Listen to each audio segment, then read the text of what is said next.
Episode number 103 is live and on the air for the Dragon's Den podcast. My name is Eric Hopkins, a.k.a. Jill. Joined tonight by Brandon, Miranda, Damon, Matt, and Aaron. All here tonight, the whole crew, live and in person. So what's up, everybody? What's going on? Ready for the weekend, as the song says. So, yeah.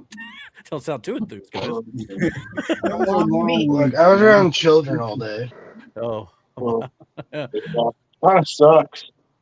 So I mean, Jeez, Grandpa, calm down.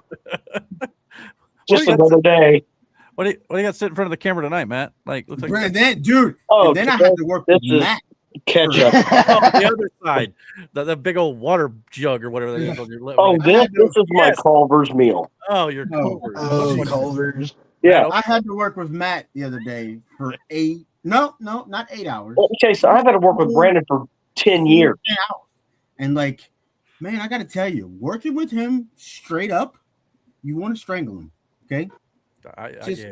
He says stuff, he does stuff, he gets on my nerve, and he does it on purpose. Like he knows, Matt knows when he hits a nerve with me because he finds it and then he keeps poking it, and he keeps poking it and poking it until I yell at him, and then he looks at me like, "What was that for?" Like you, Yeah, this was his leg. That problem, right? Like, come on, man. I always say fantastic at work, so I'm sorry. Yeah, you ain't shit for real though. By the way, sorry. When did you get back? Wednesday night. Yeah, you a whole bitch. Sorry. Yeah, you a whole bitch. I know me, man. After a 9-hour drive, I'm worthless the next day for sure. And I'm dang sure not coming back on Friday. So, like, I'll see you on Monday. You know what I mean? Like, yeah, me and Matt was talking mad shit about you too, because you. I bet you were. That's what y'all do behind my back. You just backstab. We do to your face. You just weren't there. So that's a good point. Okay, so what I'm doing right now is something I've been experimenting with. Oh no! And I'm able to actually watch you guys on the TV.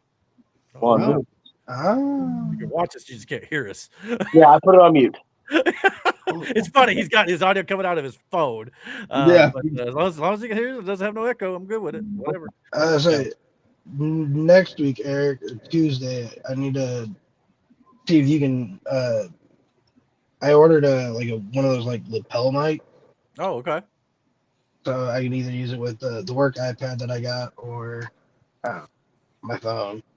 That's probably. I want to make sure that it's not going to get it's not going to pick up the basement. Oh, sure. Yeah, just let me know when you want to. I got that. It should be here Wednesday. Oh, it might have to be next Friday because it might get here by Wednesday. All right, cool. That's all good. Yeah, it should be all right. I wouldn't see it'll be much of a problem. So, yeah. So, anyway, what else is going on, guys? Anything? You know, I've been out of town, so family, so I've kind of missed out on all the fun around here. It's fun up there too. Don't be wrong, but not a fan of that 9-hour drive for sure. But it was no. I didn't hit no box this time. I didn't tear a hole in my gas tank this time, so all good. So, I thought when we drove up to Ohio, that was a drive. You know, we did it with a car full of kids and a dog. A 9-hour trip like that.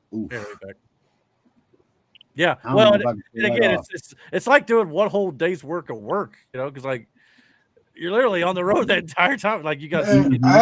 I've driven from Bloomington to like Virginia. Oh no! I want that fry, but I don't want. And then also, I drove that, and then drove that back too. After a while, when I was working for a company in Bloomington. I commend my sister. I don't know how they do it. Every couple months. I would drive the Ford F-250 up in the fucking mountains of Virginia. They do it with kids too. Yeah. And look, the kids are older now, but when they were younger, I'm sure it was a trip. When you do it, it's a solo dolo trip. So, like, how do you entertain yourself for 9 hours? Lots of podcasts and lots of YouTube. Yeah. Yep. A lot of audio. Yep. We got a backlog. Lots of Pornhub too. Well, all right then. Or Eric, like I got what? Demonetized. Yeah. While he's driving, that's crazy. We were all having like a good conversation. And Aaron on Facebook. Aaron, when did you watch that while driving? Yeah. I've never done it. Why did you? Why'd you bring it up? Most people probably. It's like projection, though. Like, Yeah, it's like, out it's of weird. nowhere. Yeah, I'm not projecting anything. I just figured There's some projections going on he's there. a lonely guy. He's not in any relationship. So he's what else lonely? does he have to do? Damn. Put it this way. Damn. Lonely is not really the word. There's a political news story we're going to talk about in our Rumble exclusive where I'm perfectly happy being single after hearing about it. Let's put it that way. Some of you may know what I'm talking about. We'll get into it later. But yeah. So Women be crazy. Yeah. Miranda knows. She knows what Why I I'm don't talking have many women friends. They be crazy. Hey, listen. Be running wild. Yeah. Sorry, Slar, if you're in the chat. Yeah. We love Slar though. Yeah, Yeah. Even though she's a Cowboys fan. Don't tell her. Yeah. Oh my lord. I almost I don't even fucking want to blew a gasket the other day. Yesterday. Oh no. He made me listen to it. It is freaking retarded. Retarded. You know who Tim the Tapman is, that YouTuber that Yes. So he does a football rankings every fucking year. Mm-hmm. He is a Dallas Cowboys fan. And in his rankings, I shit you not, of course Dallas was the last team he ranked, and he ranked them to win the fucking Super Bowl. The rant that his justification for picking the Cowboys over everybody else. First of all, everybody else was trash, by the way. Oh, the Colts. In his words, the Colts were absolute garbage. Well, he might not be wrong. They usually are. On that He also said that about Pittsburgh. He's just a fucking hater. Yeah, he called Pittsburgh frauds. He goes, they'll always make the playoffs. Yeah, I think Tim. I think he just flat out hates Pittsburgh. Period. That's because he says they're better than the fucking Cowboys. Well, that's the thing, though. The Cowboys and Steelers have that long rivalry, so most of the fan base hate the other. So that's what it is. Yeah. Well, everyone hates the Cowboys fans. But that's the thing. Sorry, Nate. Love you, brother. The majority. Well, except Nate. We love Nate. Yeah, we love Nate. Right? Yeah. Everyone else, though. Man, I can't stand that one team from South Bend, though. That's the thing, though. A lot of the Steelers fans must be the most well-traveled and most spread out people I've ever fucking met in my life. Because no matter where you go, no matter what city you're in, I promise you, you're gonna see a plethora of Steelers fans there. Yeah, they do. They are the best. At least at the very least, one Steelers fan at least. And when they pull up to a game, they fucking pull up to a game. Like when we were in Indy to that game, I was astounded because from where we were, though, there's a lot of blue and white out there. You know what I'm saying? Sure. But when we got in the fucking stadium, was the best. Yeah. You guys just had to take all his excitement. Yes. His mom and dad didn't like Pittsburgh. It's because Pittsburgh fans travel. Yeah. They just they're probably the best travel team in the NFL. They travel well. They go hard for their team, and that's for damn sure. Makes me wonder what they got in Pittsburgh job wise to be able to travel like that for every freaking game. Because I know I couldn't afford blue-collar fucking steel workers and shit like that, man. Yeah, like, Pittsburgh is one of those last cities that like really put out. You know what I mean? Like it's a lot of blue-collar people who work for a living, and like the things they look forward to, the things they pay for. You know what I mean? Like that's why they go so damn hard on that team, legitimately. Yeah. Fair enough. With Cleveland, it's about survival, I guess. I'm fucking I don't know. On and off the field, maybe. I don't know. Yeah, I can't explain that one to any of y'all. And I lived out that way for fucking years, and I couldn't tell you. Like I will say though, they're pretty diehard fans, though. Yeah. Oh, Eric, I got a story for you. Will you shut up?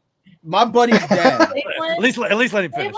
Yeah, finish, Brandon. Supposed to rival Pittsburgh in a way with like the jobs and stuff, and it never really got off the ground. Yeah, that's another thing too. But like my buddy, literally my best friend, his dad is a Browns fan. Always has been, always will be. Like he is the most diehard Browns fan that I know, besides my stepfather, who actually was on the practice squad back in the day. Oh, you know what I'm saying? So like, other than him, and mind you, this man, my stepdad lived in a house full of Steelers friends. Well, I say full. My mom, my sister, and like the rest of my family. Yeah, you're a Steelers fan. Yeah, my Aunt Kay's a Steelers fan. Like everybody in my family was a Steelers fan, except for me and my stepdad. but like Well- they are the most loyal fans. No, but besides Jets fans, I guess. I mean, Yeah, but even some of them may have as I of feel recently so might- bad for that fan base. Yeah, but Yeah, I can always I say laugh. though, as long as you stick with them during the down years, because the Colts Yeah, haven't been in the it- playoffs it- in like a it's- decade, you earn the right to brag and have some fun when they do make it. Like yeah, when they if do you- win, you're on Yeah. clock fucking 9 at that fucking if you point, just right? jump on, the winning team, Matthew, Mhm. you don't. No. Outside the Yankees, I will give Matt I the don't- credit. He Okay. backs the Yankees true and true. This was the story I was going to tell you. So Brandon was telling the story about a week ago about me and him going to a dirt track in Salem. Oh yeah, Okay. it's a good time. Now I was cleaning out the back of my vehicle. Okay, and me and my grandpa, Brandon knows where I'm going with this. Me and my grandpa was cleaning out the back of my vehicle, and we see this. I'm gonna just call it an arachnid. The thing was like half the size of my hand, maybe a little bit bigger. So I looked at me and my grandpa You looked do at got each small other. hands. My grandpa was like, "It's just a spider." And I'm looking at him like, "That thing is not gonna live. It's too big to be left alive." So I looked at him and I was like, "Spiders that big should not be alive." So I look at him and at that point we both reached to get the spider, and this fucker crawls underneath the back seat of my car. It's gone, and we don't know where it is.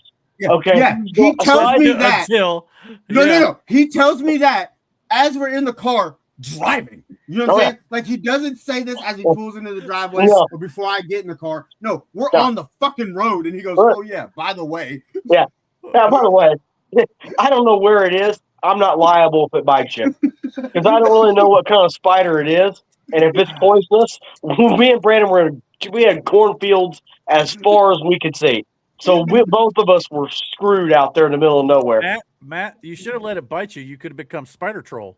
No, Oh, I'll be like man Damn. spider. Brandon, no, Oh, Brandon no, would've we been don't Miles want Morales. man spider. Man spider. I don't think Matt needs superpowers. Like, no, No. hell no. No. No way. He'd use them for evil. Yeah. For sure. I'm like Danhausen. Very nice, very evil. Matt is one, freak accident away from a supervillain. If we Oh, don't, yeah. Yeah, pretty I'm much. just waiting for it to Here's the happen. thing. When you say supervillain, it's not in like a very villainous way either. not like No, it's like Doctor Doom Megamind. type thing. More, Yes. Yeah. Megamind. That's like it's not even petty crimes. It's just shit to troll people. You know what I mean? Like Yeah. Matt had like psychic abilities, or telekinesis. It's not in a malicious manner. It's just to fuck with you. You know what I mean? Unlike people like myself and Eric with his weird ass thoughts. he might make us Like- walk into some doors. He'd break into the mental wards and Yeah. just start bringing them out. What you would would move you? your keys as you Matt. try to pick them up repeatedly. Yeah. What is your grand design if you were to lord over all of us? Oh God! For the Yeah, war? chili. That out in the ether. Chili 24/7. He's not even thought about it. He's Chicken it's not just nuggets. these schemes. Well, I mean, I guess that's a good thing. I tell you what, I'm a big fan of Thanos. You would. Don't you So, next. I like the ideology of just snapping your finger and then half of existence disappears. Word of advice: just double all the resources. Okay. Yeah. I mean, Yeah, let's try that route before we take You away know half. Yeah, And he was that's a the prophet. fucked up thing about Thanos. He had the ability to do just that, but that's what made him evil. He chose He not was like- to do that. I like Thanos, but I have to see what Victor Doom is going to do, and then I'll make up my scheme. Victor Von Doom. Yeah. Listen, you He's don't gonna want make- no part of what Victor. He's gonna Von make Doom is Thanos look about. like child's play, brother. Seriously. I had Have you this not watched the discussion trailer? with- Like Yeah, I had this discussion with Miranda because she hadn't seen the trailer, so we watched it. a fully powered 6 Infinity Stone filled gauntlet was Mhm, not able to stop Thor Stormbreaker. Doom stopped it with 2 fingers, guys. mhm. Yeah. Big difference. Like, Big difference, man. and like I said before, I was having a discussion with Wes at work too. I said, Thanos is a problem. Like he was a problem. Galactus is a problem. Like there are that's a things that different are problems. And I said, Doom is a whole situation. You know what I mean? Because his motivations for doing things. I'm curious to see exactly what. I mean, you can get a glimpse of what his motivation is somehow in this movie, but like, I think I know. Doom's whole thing isn't. It's not about. It's revenge, but it's not. It's not even petty revenge. It's revenge, but this real like. Essentially, well, the way I understand it's going to happen, he is going to blame the Avengers and all these other universes for meddling with time, which broke his universe or something in his universe to where he loses either his mother or his wife and child, something to that effect. And he is out, and in his mind, he will be doing the right thing because they are the ones who screwed it up, not him. Yeah, So I don't know how.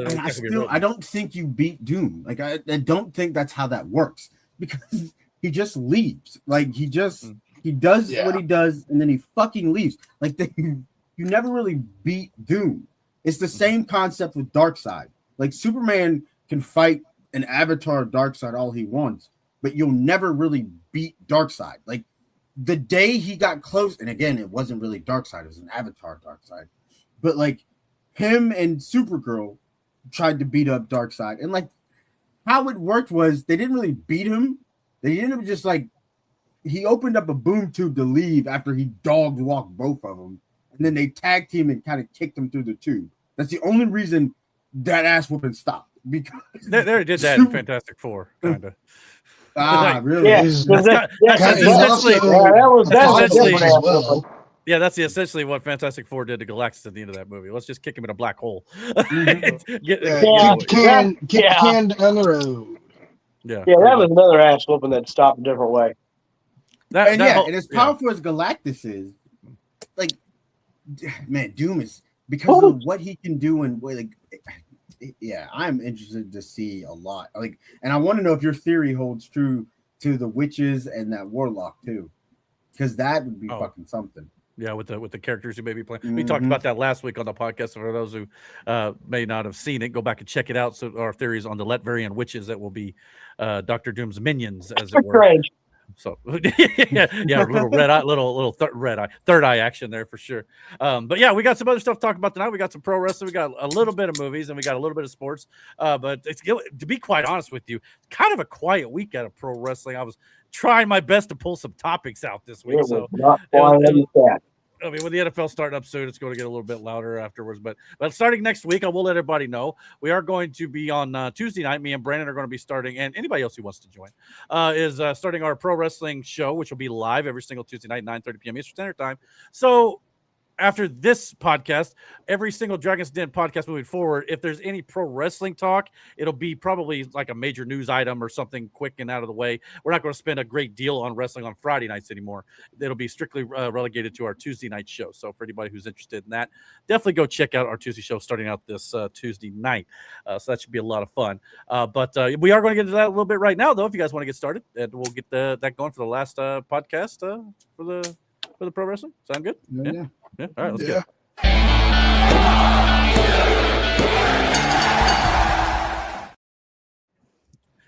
All right, for the last time on the Dragon's Den podcast, at least for the foreseeable future here, we're going to talk pro wrestling for the next segment here before we get into our movies and sports, which will predominantly probably be the focus on the beginning portion of the show until we hit our Rumble exclusive moving forward. Of course, it'll also give us some other time to just kind of shoot the breeze, talk about random stuff, whatever we might want to do. Maybe Brandon wants to start the last cartel segment up again with something that he wants to talk about every week or whatever. It's up to you guys.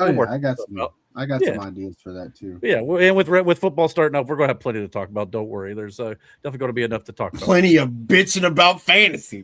For that too. And if Miranda gets the pick'ems yet again, I'm really going to be fucking mad. Dude, we got fucking dog walked in those pick'ems last year. Oh yeah, we got beat by 10 games. Miranda smoked us. Wasn't even fucking close. Yeah. Haters. No, I give you credit where it's due. I really do. Got it. Are we doing the pickups again this year? We might as well. Why not? Oh, cool. We may have to think of something to play for though. Something at least make it worthwhile. I got an idea. No. Okay. No. Loser has to wear your rival's college shirt. Yeah, maybe. Do they self-produce shirts in Bloomington? But They the do.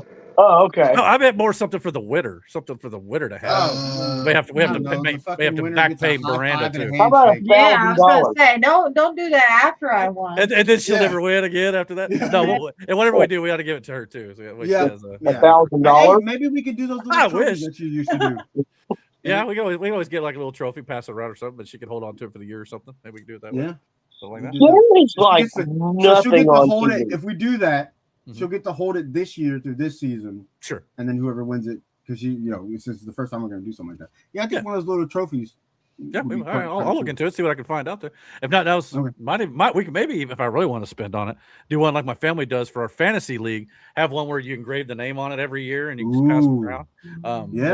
That is a little more expensive, but we'll look around, see what I can figure out there. All right, all right. For pro wrestling this week, we got. We're not going to talk SmackDown tonight because we're going to save that for our Tuesday show moving forward. Unless there's a pay-per-view on the weekend, we may talk about it a little bit on Friday nights moving forward. But other than that, it's just going to be your major news topics if something comes up.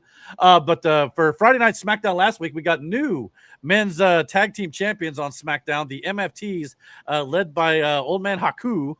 We got Tama and Talatanga defeating. It was actually a triple threat match between the War Raiders and Damian Priest and R-Truth. R-Truth took the pinfall here. Many people were speculating maybe it's kind of coming close to the end of his career, and maybe they're going to split up R-Truth and Damian Priest moving forward, get Priest back on his singles run here. But giving these two guys a going down to AAA.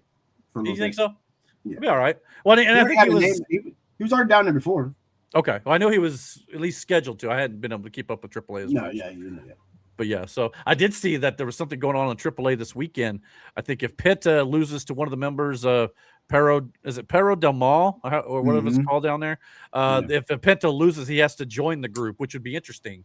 If the group and Penta were to win the tournament on Raw and he would face Roman Reigns, could be that whole group against the Bloodline if that were the case. I just don't know if I see Penta joining the group though, so I think he'll probably win. But that's just my thoughts on it. But yeah, I still think Penta Ray Phoenix is the finals of that tournament. By the way, absolutely, that's gonna be a banger of a match, brother. Yes. So congrats to the MFTs. We also got a new women's United States champion as JC Jane and her fellow Fatal Influence crew all now have titles. And who cares? The reason why I wanted to bring this up, though, because I think it does make a little bit of sense here, Matt. Follow me here. At the beginning of last week's show, Chelsea Green was supposed to relinquish her championship, and she was kind of cornered by some of these ladies. And Tiffany Stratton come out and helped her out. Well, Chelsea Green tried to do the same thing during Tiffany Stratton's U.S. title match against JC Jane, but in the process, Chelsea Green accidentally distracted Tiffany Stratton, which allowed JC Jane to get the victory here, which, of course, led to this astonished look from Chelsea Green, realizing, oops, I effed up. So I kind of wonder. Her eye looks fucking it's gnarly, it's brother. really getting rough for sure. She had to. I can't imagine. Look, I'm dealing with my ankle. I can't imagine the fucking pain she was in. How you doing, by the way? You okay? It still fucking sucks. He's still dying. It still sucks. Like the other day, I said I felt like my Achilles was about to rip off my fucking ankle. Like it. I don't know what you got. Damn. Anyway, so but yeah. Yeah. But yeah, her face. That is crazy. Terrible word. But the reason why I wanted to bring this up though, because I kind of wonder, because these two, Tiffany Stratton and Chelsea Green, has kind of been besties there for a while. But let's not forget, all this started way back at Money in the Bank a couple years ago when Tiffany Stratton shoved Chelsea Green off the ladder through the tables on the outside. Chelsea took it like a champ, by the way. This bump was insane. But it led to Tiffany Stratton winning the Money in the Bank, and of course that led her to her women's championship here. And of course, this last month at SummerSlam, Chelsea repaid the favor, pushing Tiffany Stratton off of the ladder onto Jade Cargill, Charlotte Flair, and some of the other ladies in this match, which led to Chelsea Green winning the women's championship, which is what she now currently holds, despite the orbital injury. So a part of me just wonders if they're going to kind of play into this friendship fracturing here a little bit with Chelsea Green inadvertently costing Tiffany Stratton her United States Championship, and maybe now Stratton goes after Chelsea Green after Chelsea gets done with Nia Jax or whatever she's doing here up the couple of weeks. So thoughts? do you turn Chelsea heel or do you turn Stratton heel in this situation? I think you turn Stratton heel because Chelsea's over like a yeah. felon. That's fair. Right up. That's fair. Yeah, the crowd's loving her right now. Yeah. And you give her that proper. Yeah, so I think that's kind of just Stratton kind of not maybe being frustrated with the TV time and stuff like this because you know she's got to have her Tiffy time, right? And if all that sort of stuff. So I don't know if you kind of pull on that string a little bit, but I just kind of felt like since this all started way back at the couple ladder matches before it even, and of course, and even Tiffany Stratton at the time, because Chelsea was being her goofy self, Stratton really didn't want anything to do with her for a long time, and they kind of became close. So it makes some sense. And maybe it's not something they fully planned all the way through with the entry to Rhea Ripley or whatever, but I think this is a pretty good storyline that they've actually been building for a long period of time. So, yeah, it's a good little pivot point for right now, and she could take the title from Chelsea Green. No. I think Chelsea so. holds that. I think Chelsea holds that title until Rhea comes back. As long as she can get cleared in 30 days, wear a mask or whatever it is, which I will admit, to Mike's credit, is also pretty stupid because obviously they've talked about Liv. But the only difference I would say there is Liv Morgan on Monday Night Raw. This last week especially, she was making it a point in her promo. It's almost like a point of pride to her that she's not having to defend the title because she says she's going to be the longest reigning women's champion of all time, despite the fact that they're not forcing her to defend it. So I think it's kind of a point that they're trying to make there. But you would think if one rule holds to one woman, it should hold to all. She is so annoying. I think she loses that title to either Roxanne or a returning Asuka. Really? You think Asuka's coming back? Well, she did say occasionally she or whatever maybe, but you think it'd be enough for a title run? Yeah, I think she'll come back for a title run. I mean, she's deserved that fucking much. She was literally the best women's wrestler on Raw for a while. And I mean, that was even with Becky Lynch and being there. No, which is Becky or anybody else either. But which is also weird, by the way. You got Becky, Stephanie Vaquer, and even Sol Ruco's kind of in that mix there with the Judgment Day and Raquel Rodriguez's Intercontinental Championship there. Kind of wonder if we're going to get a 6-woman tag there at some point. Oh yeah. But Becky Lynch, though, since she just come back a couple weeks ago, she is like over as a babyface now, just out of nowhere. So it's just that's what happens with returns, dude. Sure, I understand. Yeah. But it was just she left leave as a heel. Yeah, you can leave as a heel and come back. You'll be the biggest babyface ever. It depends on who you are. You think about with Roman, literally, which looked very heelish this week, which we'll get into Roman in a minute. But listen, I know this is a heel I'm going to fucking die on. You've been Roman Reigns never changed. No. Not once, and we're going to dive deep into that. Fans' reactions is the thing that changed, and that's the thing. Yeah. Because I said this in this fucking argument. Oh my god, Roman. There are certain wrestlers that you hit a point with that no matter what they do, you're going to cheer for them. Yeah, a la Rock. When Rock was a heel, people fucking cheered for him. You were supposed to fucking hate him. He talked about himself in the third person. Yeah. Okay. Well, Austin. It's like Paul Heyman said on the Undertaker's podcast this week. Roman at times now lives his gimmick, much like Taker did back in the day, in complete kayfabe mode, and it's actually really cool.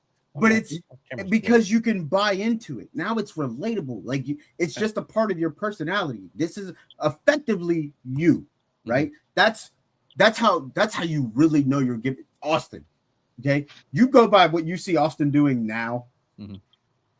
With his videos of him arguing with Poncho and his cats, on his ranch. Yeah, Poncho, stupid mother ever. But think about Austin in his most Austin. You know what I mean? Right. When he was really going at McMahon. You know what I mean? When he was supposed to be the bad guy. The only time he got booed is 2-man power trip, and it was short-lived. The group and him being booed. That was mostly due to Triple H's injury and that sort of thing. Yeah. But you get what I'm saying? So Roman has hit that fucking wall or that point to where no matter what he does, there's going to be people who are going to cheer for him because that's who he is. The same thing with Brock fucking Lesnar. I don't give a shit how you feel about it, boss. But the guy is over no matter what. Sure. Yeah. That's part of it, man. That's part of it. So we'll get into Roman again more in just a second. But there's some people out there that don't think that way. Yeah, it's okay, man. You don't have to. No, it's fine. Else. Yeah. Everybody's got Yeah, their well, I opinions. just want to get my point across. Like you care. Anyway, so Yeah. speaking of kind of this I do whole care. So they're listening to it. we got some news this week. Ilya Dragunov has apparently left WWE, and it's worth noting that his contract expired, and he opted. Let me rephrase. Let me reiterate.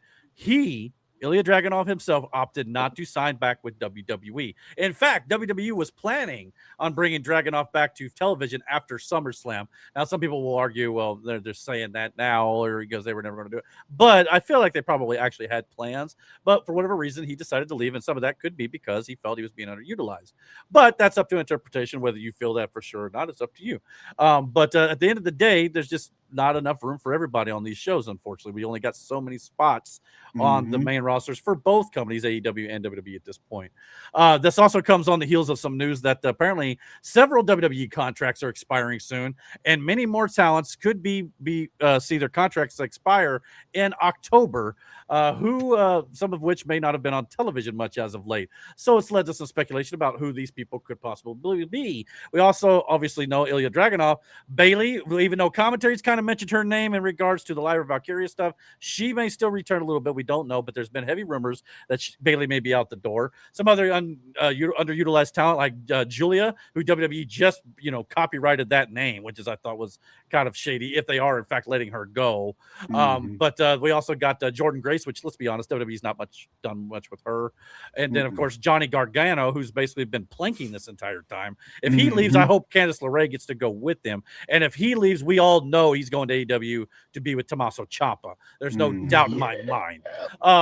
And that could still be a singles run over there in AEW, or they could freeform DIY or whatever they decide to call it over there. So do you really want to boost that tag division up over in AEW? Oh, brother, yeah. And I think after All In, we're going to see a lot more of the Motor City Machine Guns too. A lot of plans were already in motion there. Oh my God! I'm sorry. Like a new version of DIY versus Motor City Machine Guns versus the Bucks versus FTR if they fucking come back. The match they had in NXT was insane, by the way. Yeah.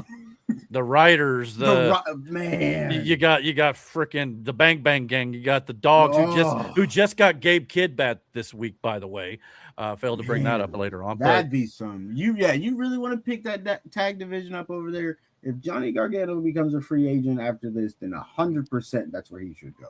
Holy shit, dude. There is some talk in WWE that, especially on the SmackDown side of things, they want to revamp the tag team division over there as well, which they've been talking about. Seems like in these reports for months now. We obviously got Big Cass coming back, but no Enzo. So it just depends. Yet at least they're definitely building up Cass as a big, giant killer over there on Raw. I'm sorry, taking on poor Javon Evans. No, you're fine. Javon Evans has been taking some lumps, brother. Yeah, he's been taking it. Poor guys. Like a champ. Do you know who would make a great tag team though? Especially if the WWE was serious, and it would kind of be like a New Day 2.0, to an extent. Speaking of that, another tag team from AEW. Yeah. Carmelo Hayes and Javon Evans would be a fun. Fucking dope tag team. Side note too. I know they're kind of building up Trick Williams with Baron Corbin again, and they even announced a match for Sunday night's main event, which we'll talk about Tuesday on SmackDown tonight. But does anybody kind of feel like Baron Corbin defeating Trick Williams and Carmelo Hayes in a row is a little like, really, with Baron Corbin? I know you're probably trying to build Corbin back, but it's like you're killing your up-and-coming talent. Now, Trick's probably going to beat him in the long run, but still. Kind of like, I get what you're saying too. I fully understand that. Like, you got Corbin in there, and Ricky Saints. I don't think he got keep beat by Corbin, but he's kind of been pushed out of the picture. Another guy they're not using unless it's in AAA or something. But so anyway, just kind of rub me wrong. It's one of the you're not wrong there because it's you know why? It's because it's Baron Corbin. Like, that's why. But like, I don't hate this current iteration, but at the same time, it's Baron Corbin. Like, like I get you want to build him up as returning, but at the same time, he got let go for a reason too. Like, so I don't know. He's got a sweet finisher though, man. He does, and to Damon's credit, in our private chat, or at least to me, he said he has been coming out to some really cool bikes in his new interests, which is cool. He is like, as long as they don't get lost in the shuffle. I get, like, again, if you're building Corbin up to be this thing, it's like with Cass. but I still feel different about that. I don't think Cass beating up Javon Evans is a loss for Javon Evans. That makes sense? Because I feel like Cass is just more. I don't know. Like Cass is more. He's 7 foot tall. You can't beat that. Yeah, You can't remember that.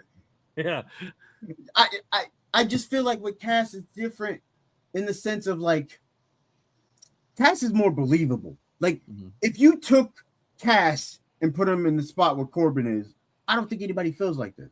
You know what I'm saying? Yeah. Yeah, no, I agree with you there. Probably. Yeah. I think that has more to do with just really no one ever really liking Baron Corbin. But that's the shitty thing. At one point, Cass was really freaking loved by the fans. I was into Baron Corbin like hardcore in NXT. Like that whole Lone Wolf gimmick was fucking dope. You know what I'm saying? Like, and I get that that's where they're trying to go with that. And like he was killing it on the indies. And his presentation since his return has been far improved from where it was when he left WWE last time. Minus music. So I'll say this. It's a wait and see. It's a wait and see. Yeah, that's what I'm saying. In the long run, see where it goes. And if they keep building up Corbin, then I guess it's not really a loss in the sense of, momentum or character-wise between Trick and as long as you can keep the story interesting. But then you have to do something with Trick and Carmelo. And you gotta stop beating these guys. You gotta start doing something because Trick to me, Trick just hasn't hit with me. And Carmelo too a little bit. It's like I just feel like they're there right now. I want to see them. And I think it's because of Corbin. I think that's why. And it's fucking weird because again, Trick was killing it in NXT. Carmelo, that story with him and Carmelo was it was good. Yeah, I agree. And it sucks because man, like I think it's the same way I feel about Cody being champion. I guess with Corbin, it's the same. Thanks for the segue there a little bit. But you're right. We got Sunday night's main event coming up on Sunday, September 6th, which is the evening of our fantasy football draft. Which again, just to reiterate, it's Sunday, not Saturday this time. And we, as of now, we know 3 matches, but only 2 we're going to talk about because the third one was announced tonight on SmackDown. We'll get into on Tuesday. But Cody Rhodes versus Randy Orton, obviously, for this one of the main events here, and the other one, which could be considered the actual main event. Oba Femi versus Bron Breakker has been officially announced for Sunday. So they're making this one a more important Sunday. They've got no pay-per-view in September or PLE. That's coming in October with the Money in the Bank. So bring back Halloween Havoc. That would be dope too. I think NXT. Oh, they haven't. NXT does that. I would say NXT's been kind of using the WCW name. Sure. That's fucking cool. So at least it's being utilized. But the question I want to talk about here, since we got 2 big main event matches on Sunday night's main event, which we'll go over in depth once we get closer to the event and do our full predictions for it. But just for not who do you think will win? We'll talk about that during predictions. But Oba and Braun, who should win? Obviously, Paul Heyman's kind of been building this up as a money match, especially this last week on Monday Night Raw. Still kind of looks like he's kind of taking Bron Breakker still under his wing still with the vision and all that sort of stuff. But even then, the relationship is rocky at best, it feels like at this point with Paul.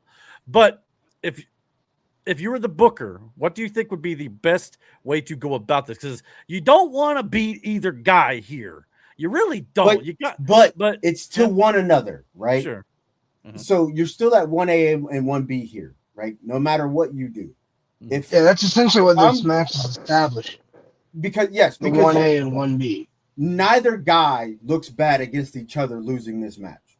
Now, if I'm booking this match, I'm going to give a lot of strong offense to Braun because Braun is going to eat the pin. But in a way that furthers this story between Braun and Paul.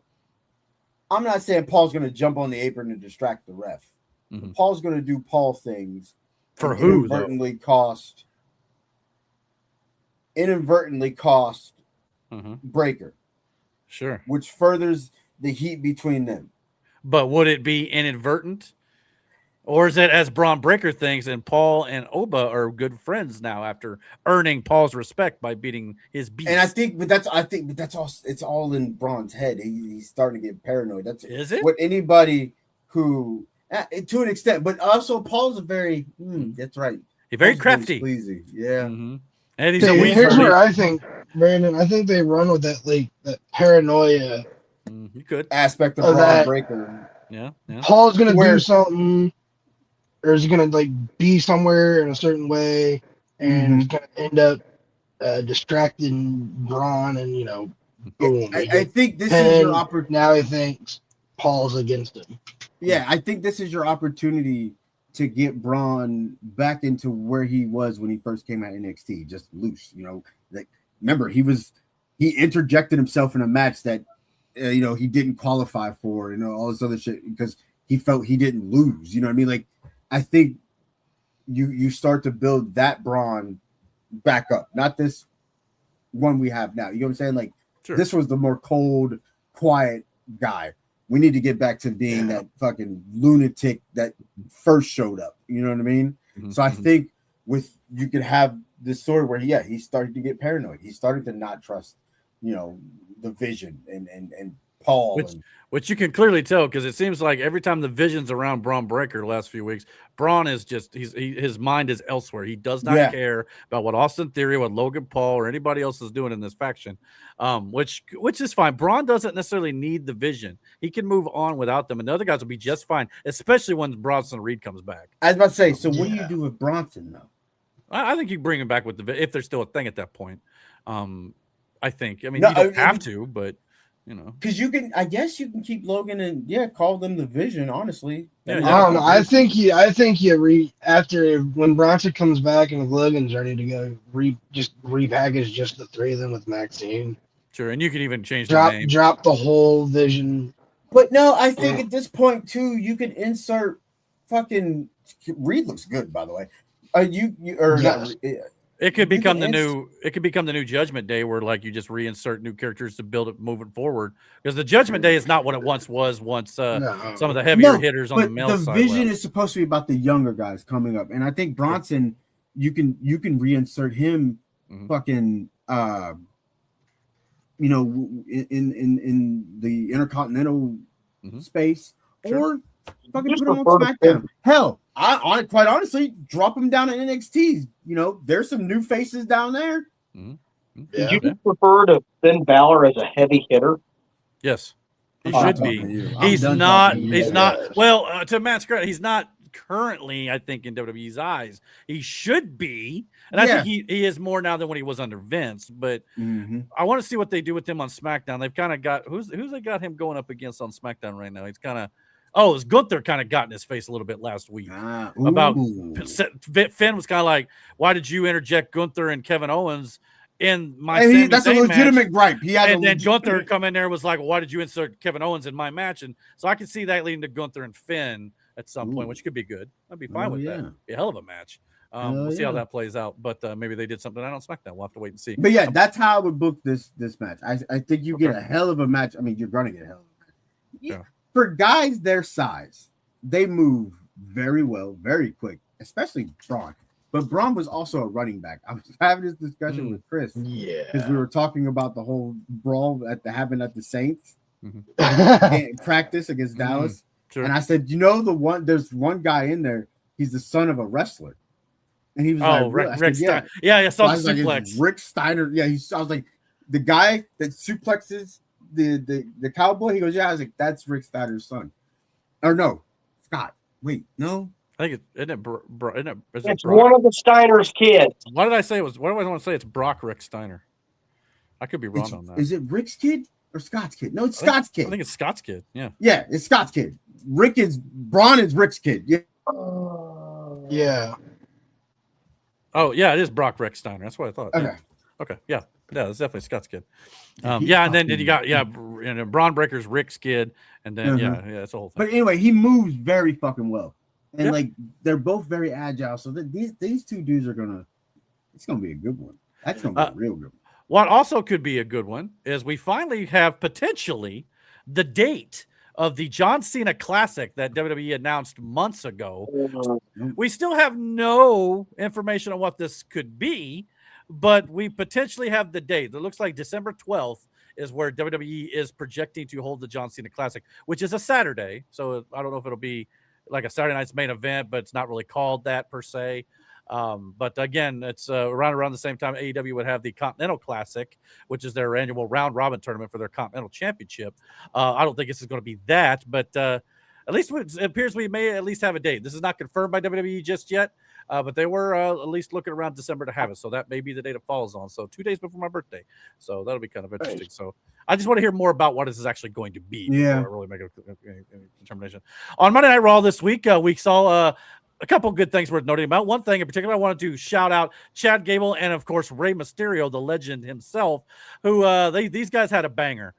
So much so that Chad Gable even wrote on his Instagram saying, last night I had the honor of defending the IC title against one of the greatest professional wrestlers of all time. But what's more astonishing to me than Rey's continued ability to perform at the level he did last night at this point in his career, because he's been doing it for like 30-some years at this point. Rey's like 50-some years old, right? 52 years old. I looked it up. He says the fact that a guy with his list of accomplishments in this business can be genuinely humble, gracious, and grounded as he is, as the current AAA general manager is opt to do. Rey Mysterio is truly a human being like none other he's ever met. So he thought this was great. And it was fun to watch too, because I'm not going to lie to you.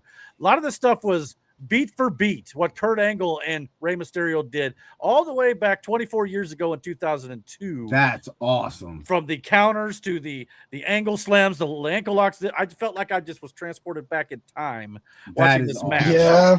And there was even a legit moment in this match where the crowd and even me at home thought Rey Mysterio was going to pull off the impossible and win the Intercontinental title at this stage of his career, although it was not to be, with Chad reversing and putting him in the ankle lock and holding it long enough to where I believe, he ended up beating with the roll-up, I believe, because Rey kept getting out of the ankle lock. So very, very well done match here. So I want to applaud both guys at their immense talent, no doubt. Did you guys get a chance to watch this? Or what? No, and I'm sad. Oh, go back and watch so good. So good, dude. So definitely check it out. Probably one of the best Raw matches you've seen in a long time.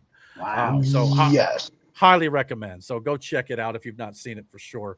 But yeah, kudos to both men all the way around. But Monday night was obviously notable for one of the most important part of the show, I think. And so many different layers on this segment here, where last week on the show, Jey Uso was able to pin Solo Sikoa with the help of his brother Jimmy with the stipulation that Solo Sikoa would have to be presented to the tribal chief as a result. Well, this did not go the way that the twins had planned here. Now, it started off well. The segment started out with everybody in the ring of the bloodline, and Roman Reigns presented Jimmy and Jey with black Ulafalas, and he announced them as his captains as they called the play and they ran the play to get Solo Sikoa to come back to the family, as it were. Well, when they presented Solo Sikoa got knocked down by Jacob Fatu and even got the Tongan death grip put on him. And as he recovered, LA Knight come out there, but he was overwhelmed by the bloodline. So Solo Sikoa was told by Roman Reigns to strike and take out LA Knight, even because Roman's like, I shouldn't have to do this. You should have done it. Why am I the one who's got to do your job? So Solo was put face to face with LA Knight, and when he was about to hit him with the Samoan spike, he turned and nailed Roman Reigns with it instead, knocking him completely. And by the way, let me give kudos to Roman Reigns, by the way. When he takes these finishers from these guys, he sells it like $1 million. Dude, he sold the shit out of it. But the angle too that he was standing, like the position he put himself in to get hit with that spike from Solo, right at his left side. Yeah, dude, it looked like he buried it in his fucking neck. Yeah. And the way he sells it, like. Well, just the way everybody was positioned. Solo went to swing to LA, but he just kept going. And he just nailed Roman with it. When the crowd bought it hook, line, and sinker, which was absolutely great too, which of course led to a scuffle here. Roman recovered, and he hit the Superman punch on LA Knight. Now, Jacob Fatu was going to do further damage to LA Knight and Solo Sikoa, but Roman said, no, back off. You stay over there. And because he wanted to do it himself. Well, because Roman told him to stand over there, when LA Knight and Solo Sikoa got back in the ring, Jacob did not move a muscle. So even though Roman went for another Superman punch on LA Knight countered it. What is this move called? The BFT? Is that what it's called? Yeah. BFG? BFG? BFT. Blunt force trauma. Blunt force trauma. Thank you, BFT. So inadvertently, Roman told Jacob to stand in the corner, but because he did so, Jacob followed his tribal chief's instructions.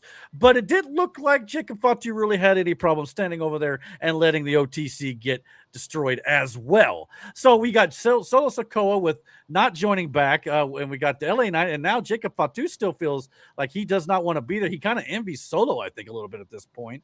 And of course, last week we talked about how Solo Sikoa wrote on his social media that, well, I guess I got to go back to the bloodline. Psych, Solo Dolo is still on his own. Pew pew. Yeah, pew pew, and pew pew mania is definitely. And I don't know about you, but when Jay and Jimmy Uso presented him to Roman Reigns in this, and they walked Solo down to the ring, even in the back, both guys were doing the guns and the pew pew. Jay was having. They were cracking me up all Brother, night. I don't care what you guys like. I don't care how people feel. All right, I don't. These guys, first of all, they're having a blast, but they're doing it. Think about this: how giddy would you be to be in this position with your twin brother, your little brother, your uncle, and your cousin? Like, do you know how much fun you're having? Yeah. And not only that, you're watching your little brother hit new heights in his fucking career. Sure. You're watching his cousin make a stand for himself in his career. You know what I'm saying? Like, you guys have been there to the mountaintop. And like, right. And to anyone who says WWE needs to push their younger stars, this right here is a perfect. There was 3 men in this segment they were pushing. Well, 5 if you count the elevation continuing of the Usos in this bloodline tree. 3 others though. Solo Sikoa is completely on his own now. Yeah. LA Knight got the better end of and some payback on Roman Reigns himself, and of course Jacob Fatu, who we all know is begrudgingly a part of the bloodline right now. Yeah. So again, WWE, yes, they have an age problem, but they are trying their best to get a lot of these young guys over. And I thought this segment did a great job in 3 aspects of that on its own. So yeah, this is great. And not only that, with Solo Sikoa, I should say, completely babyface now, and the fans are loving him for it. This looks like a real possibility to me. Oh, brother, could you imagine? Complete with specialized Money in the Bank briefcase. When he did the spike and he held it up like this, and then he just immediately transferred to the gun. You guys know how scary a Solo Sikoa would be as Money in the Bank champion. Yeah, especially with Roman, as the champion. Like, I mean, like, that is just as dangerous as it gets. For Roman. Well, and I believe it was last year. Yeah, they did a little Solo and Roman Reigns thing. Solo was the heel. Roman was kind of the de facto babyface in it. But this time, it's completely reversed. Roman, as to Brandon's credit, has been heel for years now, basically. Never really switched. And he definitely made it a point. He was heel on this show completely. And Solo was... This is kind of mirroring a little bit what AEW is doing, which I'll get into in just a minute, where the champion is going full-blown heel to elevate the babyface. In this case, Solo Sikoa. So more on the AEW part in a second. But yeah. I think you mean 3 years ago. According to Roman. Yeah. I know. He got the year wrong on the Netflix debut, but he took a little flack for it. But I'm like, brother. I know, for sure. But yeah, this was great all the way around, or as the kids say these days, absolute cinema. You know, so definitely worth watching if you're not into the bloodline stuff. I don't give that to the kids. That's hard. Okay, sorry, whatever. Whoever says it these days, that's what they say. But like I said, we're not talking SmackDown spoilers tonight. If you want our thoughts on the winner of the undisputed WWE Championship match that is taking place probably as we speak on SmackDown tonight. No, it's over now. Okay, well, definitely don't ruin it for us. But for those of you, you may already know who it is if you're watching this or on replay or whatever. But like I said, Brandon, and whoever else wants to join us are doing our first ever pro wrestling exclusive show on Tuesday night. It could be Kevin Owens as the new WWE champion. And we're definitely going to be talking AEW All In London predictions, as that pay-per-view is next weekend as well. But it could be and still CM Punk as your WWE Undisputed Champion. We'll just have to wait and see. And, of course, we'll talk Monday Night Raw and all that sort of good jazz as well. And we're going to throw in Dynamite Collision when it's relevant and stuff, too. Probably not as much this week because All In, we'll probably group that all in together. Yeah, so either way, we got a good show coming up for you guys on Tuesday night. We hope you guys will join us there. So you guys got any thoughts on WWE at this point? I think I do have one more thing on WWE. It's a show. It's a show. Well, we know Matt's not the biggest wrestling, which is partially why we are moving the wrestling stuff to Tuesday, for those of you who are wondering. Nothing against, Aaron, Matt, or Miranda. Sometimes they don't get into the wrestling as much as me, Brandon, or Damon maybe would. It's not that I don't get into it, Eric. It's I just don't. I follow wrestling now. You guys are wrestling historians, and you follow it lightly. I would say. Yeah, maybe not like a diehard.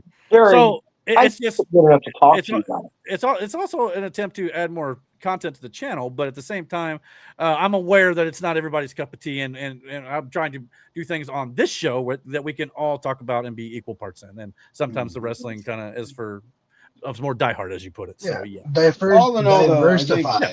The Raw I missed fucking sucks. That's so stupid. That Ray match in Gable would have been fucking amazing. And it's still there, dude. Go check it out on demand or something. Or the highlights at least. It's worth it. Like I said, if you've seen Kurt Angle versus Ray 24, you pretty much saw this, but it was. And I know Chad's kind of playing the Kurt Angle role, which is kind of his role, let's be honest. But he's making it work too, and he's one of the few who they've tried to do that with. I think it actually is working. That's because I think he has the credentials, look, because he gives you that Kurt Angle feel. Sure. You know what I mean? It's the same way I felt about Charlie Haas, by the way. Like when him and Shelton were a tag team, like Charlie reminded me so much of Kurt, even when Kurt was in the group. And I know Jason Jordan, who was Gable's partner before he got hurt or whatever. He also had that feel and fit to him, but like I always saw Gable as that Angle guy. You know what I mean? Yeah. So like I think like it just works for him because he's charismatic as Angle was. The guy the tiny cowboy hat. You remember that fucking Angle? Like the Jimmy Crackcorn and I don't care. Yeah. Like great. I don't know if his whole run with Edge and Christian there a little bit. Yeah. Hell, he even did the mask gimmick. It just didn't go like Grande El Melcano's went, but like he was under, Angle had wore a mask for something. What the fuck it was? I forget the character. Yeah, it wasn't a very long gimmick, but yeah. But you know what I'm saying? Like so Gable, to me that fits Gable like where he is. So like I think he pulls it off and wrestling tends to echo throughout the ages too. Like it's not just because at some point I hate to say it, but there's only so much you can do inside those 4 square circle ropes or whatever you want to call them. Yeah, like these things do tend to repeat, which we'll see a few more of those things probably here in this next segment. But, there's constant repeating of characters in wrestling, constant. Like but as long as if it's 17 years, 15 years, 20 years apart, it's fair game. But here's the thing: it's Ricky Saint's whole identity. Hell, LA Knight. If you took The Rock and Stone Cold and you mashed them together, that's what you get. Yeah. And it depends on what your spin is on that gimmick. You could have 4 people in your business or your Fed that have Undertaker's gimmick, but it all depends on how they pull it off. You know what I mean? Like as long as you don't do what Vince was doing for a long time there, like say for instance, when Brock Lesnar and Big Show did the suplex off the top and broke the ring, right? And exploded. And then you had Mark Henry and Big Show, whoever else did it. They did it like multiple times after that. But at least for a while after that, they tried to act like it was the only time it ever happened. Don't lie to us. Don't if you're copying something, fine. But don't try to be like, this never happened before. Yeah. Especially when you did it, maybe in your company. Like they whether they knew it or not, they made it make sense. Big Show was involved in both of those matches. Yeah. I want to say so there's a word they're probably a little foreign to: continuity. Well, they expect at the time anyway. I think Vince had this mentality like, oh, people don't remember 20 years ago. It's what happens now. And it's like, all right, well, we'll just kind of say it's the first time or whatever. But it's like, no. Wrestling fans have been around a long time, and we remember stuff back in the 80s or even further beyond if you're at a certain age. But a lot of kids. And I think between the Lesnar and Big Show and Henry and Show was it was less than 10 years because I'm trying to remember. The Lesnar one was like in 05. Sounds about right. And then I think the Henry show one was like 2000. Yeah, 2011, because it was like, I think during Mark's World Heavyweight run. You'll say if it's in 2011, that's definitely too early. You have to, I think a thing like that, you almost have to put 10 years at least in between. Oh, absolutely. You know, if you're going to do the exact same gimmick, like an example I'm about to show you here in just a second. But before we do that, though, one last WWE note I wanted to mention here: WWE Radio. Apparently, WWE. There's reports that says that they are staying out of any influence on Busted Open's show on the network, comparing it to NFL Radio, where they discuss NFL issues, but the NFL doesn't tell the hosts what to say. Do we buy that? No.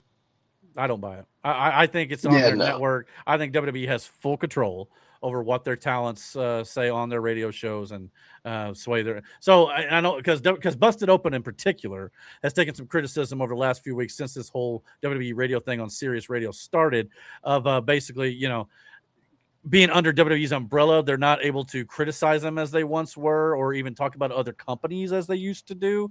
I don't necessarily think that WWE doesn't have their hands in this. I just can't. It's like, you know, the Undertaker podcast or the Stephanie McMahon podcast, any of those other podcasts, WWE has control over at the end of the day, and I don't think that's any different here.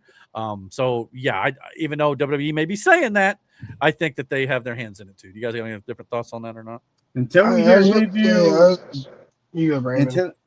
until you get an interview with a current performer who's there, and they say how they feel about something, sure, you're always going to think that they have a hand in it. But again, that's business. Any company, sure, yeah, that's their prerogative.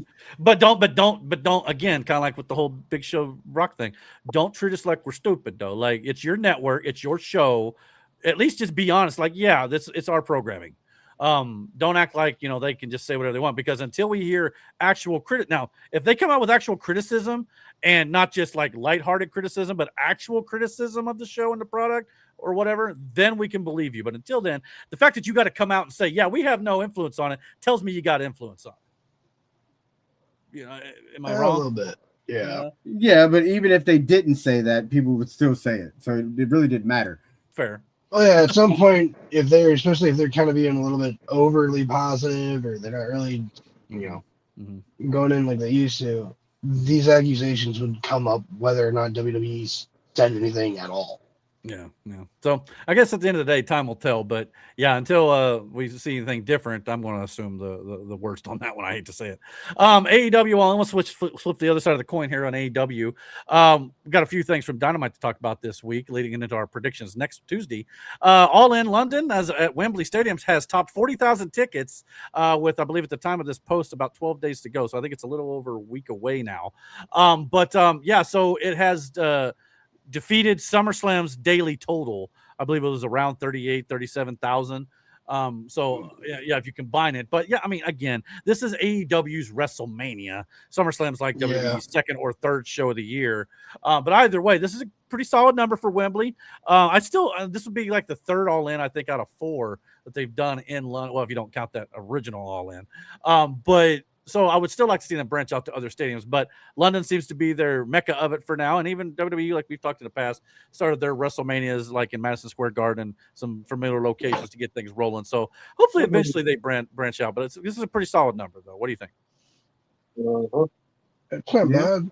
Yeah, it's pretty good at all. Yeah. So you could even say SummerSlam's the 4th biggest one. Yeah. Rumble, Survivor Series. Maybe I would put SummerSlam behind Rumble and Mania personally. That's just me, but it's one of those two. Sure, one of the big 4 though, no doubt. So yeah, but I mean, and I think the current setup for All In London is 45,000. So we'll see if they end up breaking that mark by next weekend in the big show. So we'll see how it ends up playing out. On the weekly television show leading up to the big event, though, we've still got the Continental Challenge Cup going on here. We just completed, we're about halfway through, I should say, the quarterfinals. Nigel McGuinness on Dynamite this week defeated Hechicero. John Moxley defeated Jay White, which leaves 2 2 quarterfinal matchups to go, as Moxley and Nigel McGuinness have now entered the semifinals, which will be drawn at random on Monday, and they will take place, I believe, next week from Europe. John Moxley will win that. Well, I do believe he will be in the finals. We've talked about that all the way through since it started. And with Nigel McGuinness being the home country guy here, I wouldn't be surprised if it's Nigel versus Moxley in the finals, really. Nigel's the one with like the really long beard, right? No. Okay, maybe I'm thinking of someone else. No. No, definitely Okay. not. I'm sorry. You might be thinking of Ciampa, I think. Like I said, I apologize to viewers. My wrestling knowledge is not very good. Yeah, he's learning. But anyway, the only problem with this here is we have a couple quarterfinal matches on Collision this week. One in particular, Orange Cassidy versus Kyle O'Reilly. A couple conglomeration guys going head to head, much like O'Reilly and Roderick Strong did last week. So that makes a lot of narrative sense. They were kind of booking this all the way through last week. The other match though that's supposed to take place, Claudio Castagnoli reviving his rivalry with Eddie Kingston, unfortunately is not going to take place. Tony Khan announced today, not long before the show started, that Eddie Kingston has not been cleared to continue medically in the Continental Challenge Cup. So he's going to have to be replaced. So this sucks because Eddie Kingston has obviously coming off a bad leg break. I don't know if this is kind of stemming from that and lingering or not, but it just feels like this guy can't stay healthy for the time being. So I hate to see that because I love Eddie Kingston. He's the only pro wrestler I think doesn't realize wrestling isn't real, which I love. I love him. Somebody needs to tell Eddie that. Yes. For sure. And it makes him a great character. But apparently at Death Before Dishonor, which is taking place tonight, it may already be over actually, Ring of Honor pay-per-view going on.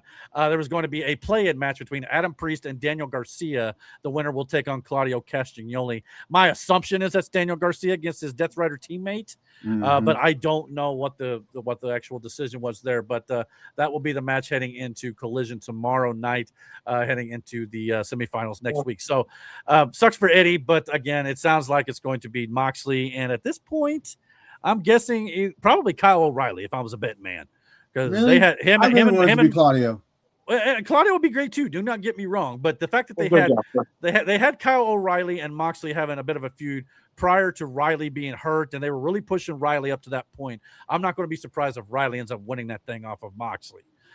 That's just I actually thought it was going to be Jay White, but Jay White got put with Moxley on Dynamite this week and ended up losing that match then. So I was wrong on that count too. So we'll have to wait and see how it ends up going for that.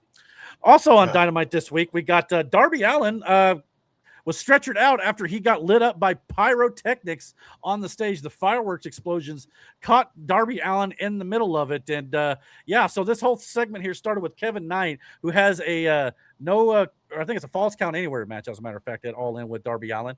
And he come out and he called out Darby, and Darby Allin came out on stage, and that's when the fireworks completely destroyed Darby Allin, which led to Kevin Knight pulling him into the ring, giving him a coast-to-coast drop kick with a steel chair in the ring as well that caused Darby to get stretchered out, as Tony Schiavone said that he had multiple burns on his face. Now, for those of you long-term wrestling fans that we were talking about here, if you remember about, 15 or 17 years ago, Jeff Hardy in WWE did a similar pyrotechnics stunt where he supposedly got exploded in the fireworks. So this was done very safe. Darby clearly looked like I was about to bring that up. Yeah, and Darby looked like he was just fine based on the way they did it, so no worries about Darby. I'm sure he's okay. But this definitely is Darby's MO. I mean, I think it fits him to a T, and obviously I think he's even stated in the past that Jeff Hardy is a hero of his. So to pay homage to one of your heroes, nothing wrong with that either here. The one thing I thought was intriguing at the end of this, when Darby was being stretchered in the back, Kevin Knight approached him, and then Steve Borden, I believe Sting's son, made his debut on Dynamite as well, and Darby tried to restrain Steve and told him not yet. So are we getting Sting's son in AEW going head-to-head against Kevin Knight before All In? You think that's going to be a thing? You going to wear the Sting makeup, maybe? I mean, yeah, maybe he could. I mean, it sure looked like it based on the way they booked this. So, I know. I think he has been involved in pro wrestling as well. I think obviously he did the Sting stuff with Sting's retirement, all that sort of stuff. But yeah, this could be cool. So I'd like to see maybe more on that if they end up playing it out. So that could be a lot of fun. But the big angle on Dynamite was clearly the stuff between Will Ospreay and Kenny Omega, the World Championship match that's scheduled for All In. They had this sit-down interview with Renee Paquette, and during that they talked about what they thought about each other before they first met. They recapped the history of their first 3 matches, They even talked about wrestling during the COVID era. They even talked about how Kenny came back to Japan because Will Ospreay still hadn't fully filled his shoes. They talked about embarrassing each other in their homes. They talked about their mental and physical struggles coming back from injuries. Kenny then reminded Will that the only time he beat him, he needed Don Callis' help to do so. Kenny and Will both stated their motivation as to why they need to win. And Kenny even finished up the interview segment by making it personal, bringing up Will's mother and even bringing up his son, saying that boy of yours might want a new hero after he sees me beat you at All In. So again, kind of playing off what Roman Reigns did for Solo Sikoa here. This is a little different in the fact that it feels a little out of left field for Kenny Omega to some respects. I know since he won the title, he's kind of been more edgy after Ospreay appeared to maybe suffocate him with the bag at I believe it was Forbidden Door. Kenny kind of lost his mind on that one. But even since then, he's slowly progressed. Now he's full-blown heel now, going, making things ultra personal with Will Ospreay here. But again, I think they're doing this to elevate Will Ospreay as that underdog babyface going into his home country for the pay-per-view where he will most likely win the world title. I think that's the end goal here.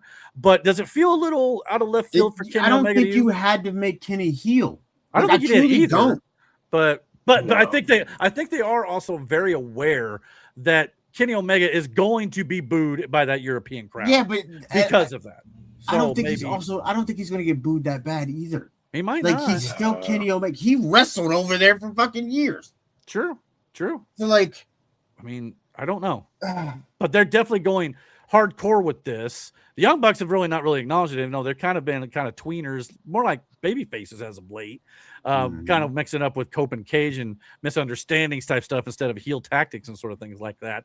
But this also continued after the Young Bucks and Kenny Omega won a triple or a three-way tag or three-man tag, six-man tag, however you want to put it, on Dynamite's main event here. Will Ospreay come out to confront Ospreay and or Omega, and Omega had security escort Ospreay from the arena, and Ospreay was not too happy with that. He charged back into the ring to assault Omega, and Omega ended up getting the better of him, giving him a one-winged angel from the apron through a table on the outside, where Kenny Omega got the crazy eyes at the end of this here, going full-blown psychopath here. So Kenny Omega really has snapped going into this main event. Could this be jealousy of Will Ospreay, or like when the title, he has gold around his waist, he starts to see red and become this heel character?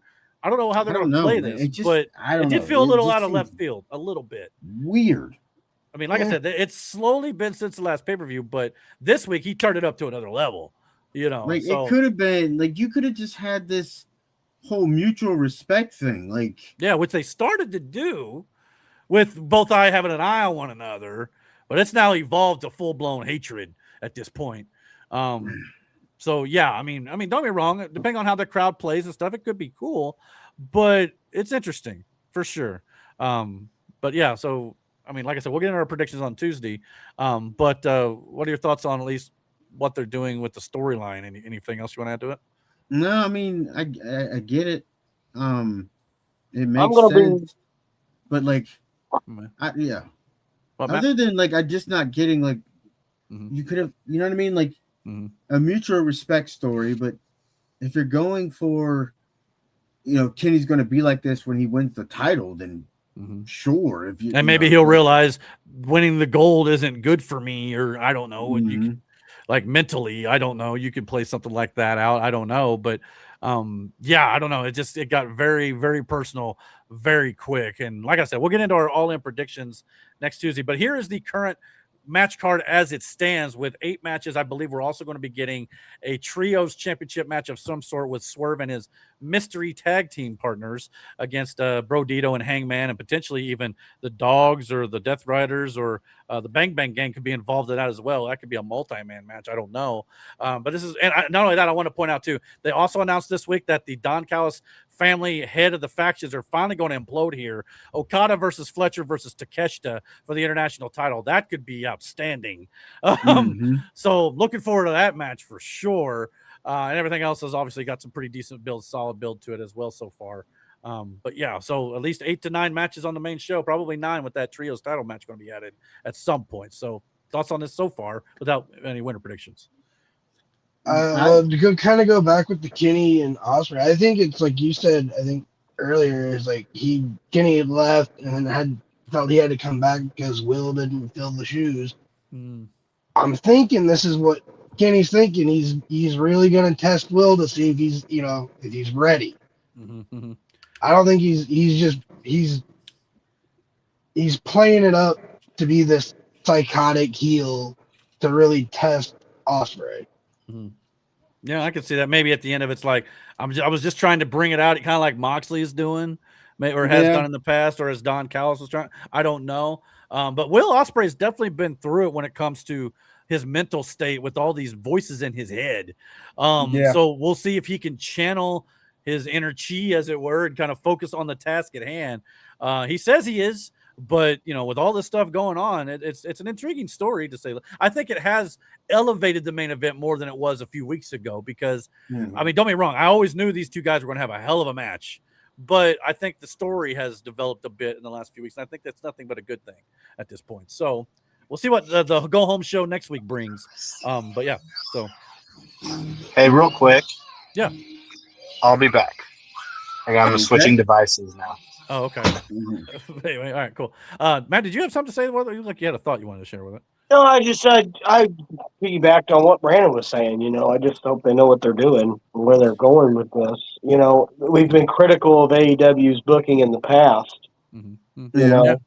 Especially sometimes their stories hasn't always been, but usually for All In, I feel like the main event, they've always got something up their sleeve. Last year with Hangman's redemption arc, for example, they always seem to put their best foot forward when it comes to this main show because they understand this is their meal ticket for the year. So I'm encouraged, but the matches look good. All In's like their WrestleMania, am I correct? Yes, it's their biggest show of the year. Yeah, and they've got a few other good ones, but this is definitely started it all. Yeah, for sure. I don't know if you can hear some sirens out. Firefighters are going by. My house is not on fire, so let's hope not anyway. But anyway, so we'll talk about the predictions, like I said, on Tuesday night for AEW. So and their predictions for the pay-per-view. So yeah, any other thoughts on pro wrestling? Eric's a rough neighborhood. Yeah. Not really. I mean, it's mostly, people get like 911 calls a lot. I mean, I live in apartment complexes, and there's a bunch of apartment complexes past where I live. So there's constantly people calling 911, and of course they send out everybody, when 911 calls. So you never know. But one last thing. It looks like Garcia will be facing. Okay. Cool. And really that makes some sense with the Death Riders. They always seem to do this friendly competition amongst the group in these tournament style situations. I would like to maybe see some fracturing in that group, at least with someone at some point, especially if let's say you bring in Ilya Dragunov or a Sheamus. If you're going to add more members to the group, some members probably ought to leave. Yeah, I don't know if we don't need another NWO or another Don. We don't need another Don Callis. But it seems. We'll see how that triple threat goes or whatever at the pay-per-view, which I'm encouraged to see because I'm actually hoping they give it to Okada, even though I want Okada to be in the world title picture one of these days before he retires. But why is he not? I don't know. I don't know if it's a language barrier thing or what. But yeah, Don was the manager then. He had Gato in New Japan. Well, he's got Don here. And he speaks Yeah, but Don, it's not exclusively Don. You know what I mean? Yeah, he needs someone just for he had with Gato. He needs one dude that's focused on him. He says the word or the B word, I should say. I'm trying to be better. He says that in space. But he's got that part down. And I think it has improved. He did do an interview segment with Renee this week too. So I mean, maybe it's improving, but that may be part of it. But in AEW, I wouldn't think it'd be as big of an issue as it was like under Vince McMahon's leadership, where he wouldn't use Nakamura for nothing. But at least now they just put Nakamura with subtitles, or Asuka or Kairi Sane, same situation. So we'll see what ends up happening with Okada. But could be a great. Can we talk about who seemingly is coming to WWE soon? Who in particular? With Shinsuke. Takahashi's coming. Yeah, Hiromu Takahashi. Yeah, they're talking like it's kind of been one of those things where I think it was last week's episode, Shinsuke gave that little promo that was cut to online only. Which is another thing. He dropped a bunch of time bomb references. Why are they not doing that on SmackDown, by the way? If you're revitalizing, I don't know. But that's the other reason we haven't really talked about the Shinsuke promos. For one, it was online only, and then two, we got the podcast during SmackDown. So once we get this over the wrestling stuff over on Tuesday, we should be able to cover more of SmackDown in depth, more than what we have been. So, but yeah, we're still not going to cover like every show, every single thing. We only got so much time throughout the day on Tuesday too, so it'll just be as much as we can.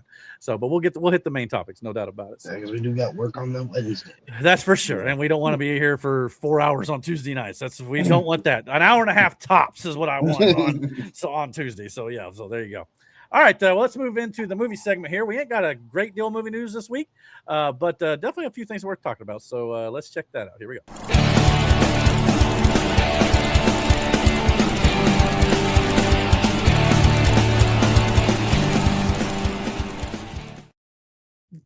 Jeez, what was that? Jesus Christ. What happened? You'll have to watch it back. You didn't see? You didn't see? No. Good for you. Oh my God. He scared what little audience we have away. So I appreciate what happened? Imagine him being as close to the camera as possible. Oh God. Man. Just yeah, you yeah. You This legit we did joke. have viewers. What's that? We did have viewers at one time. We did have viewers. You legit jumped. He scared the shit out of you, huh? Yeah, it was, yeah. I don't know, I'm scared, but I was terrified a little bit. I ain't gonna let it. Your reaction was like, Jesus. Yeah, because I mean, I saw it coming before he went live, and it was even worse when it went live. But anyway, Oh my God. I can see him at the bottom of the screen on the backstage segment there. Mhm. But yeah, anywho. Speaking of, crazy looks, as it were, Johnny Depp is officially, according to the producer Jerry Bruckheimer, officially in talks to star in Pirates of the Caribbean 6. Now, the reason why I bring this up is because we've talked in the past how, Jerry Bruckheimer and Disney may want Johnny Depp to come back, but now, according to the producer, they are officially talking to him, trying to get him to come back for the 6th installment, which, in my humble opinion, is the only way Pirates of the Caribbean 6 is going to be successful. However, there's a caveat here. The other reports that were going around as of the last few months or years or whatever it was, is that Disney wanted to have Margot Robbie star in a rebooted or her own Pirates of the Caribbean film. It sounds like if they are to get Johnny Depp back as Captain Jack Sparrow may only be a side character in the film. However, let's keep in mind, Jack Sparrow was also basically the side character in The Black Pearl, the original film that started everything. But, I mean, it was a very sizable role. And even more so kind of than Stranger Tides. Yeah, pretty much. I mean, everybody views him as the lead in these films, the first 5 I don't think he never really was, though. He was just the character everybody latched onto. Yeah, pretty much. But the stories, I mean, they revived around his shenanigans and everything, but that like the whole main storyline ish didn't always center on him. It never, no. But I think 2 movies they did. See, to me, Jack Sparrow's story ended. 4 revolved around him for sure. In the second movie. Second, when he died, Davey. That was really supposed to be. Yeah, Dead Man. Well, it's kind of also Will's story. Yeah, Will and Elizabeth Turner, and all that. So that was kind of the main through line for the most part. And Barbosa, for the first 3, yeah. I mean, you had Gibbs, you had Barbosa, you had all these other characters we all love. But I kind of like the idea of Robbie. And I think against Robbie. I think Robbie could be a great addition. Because you got to remember too, in the last few films, they set, or at least the last one in particular, they set up Will and Elizabeth's son. They also set up Barbosa's daughter. So they've already laid the foundations for the future generation to potentially take over this franchise. How Margot Robbie's going to fit in, we don't quite know what her character is that I'm aware of, at least at this point. I will accept this if one scenario plays out. Okay. If you look at Jack as a villain. Well, I mean, I don't know. He's a pirate.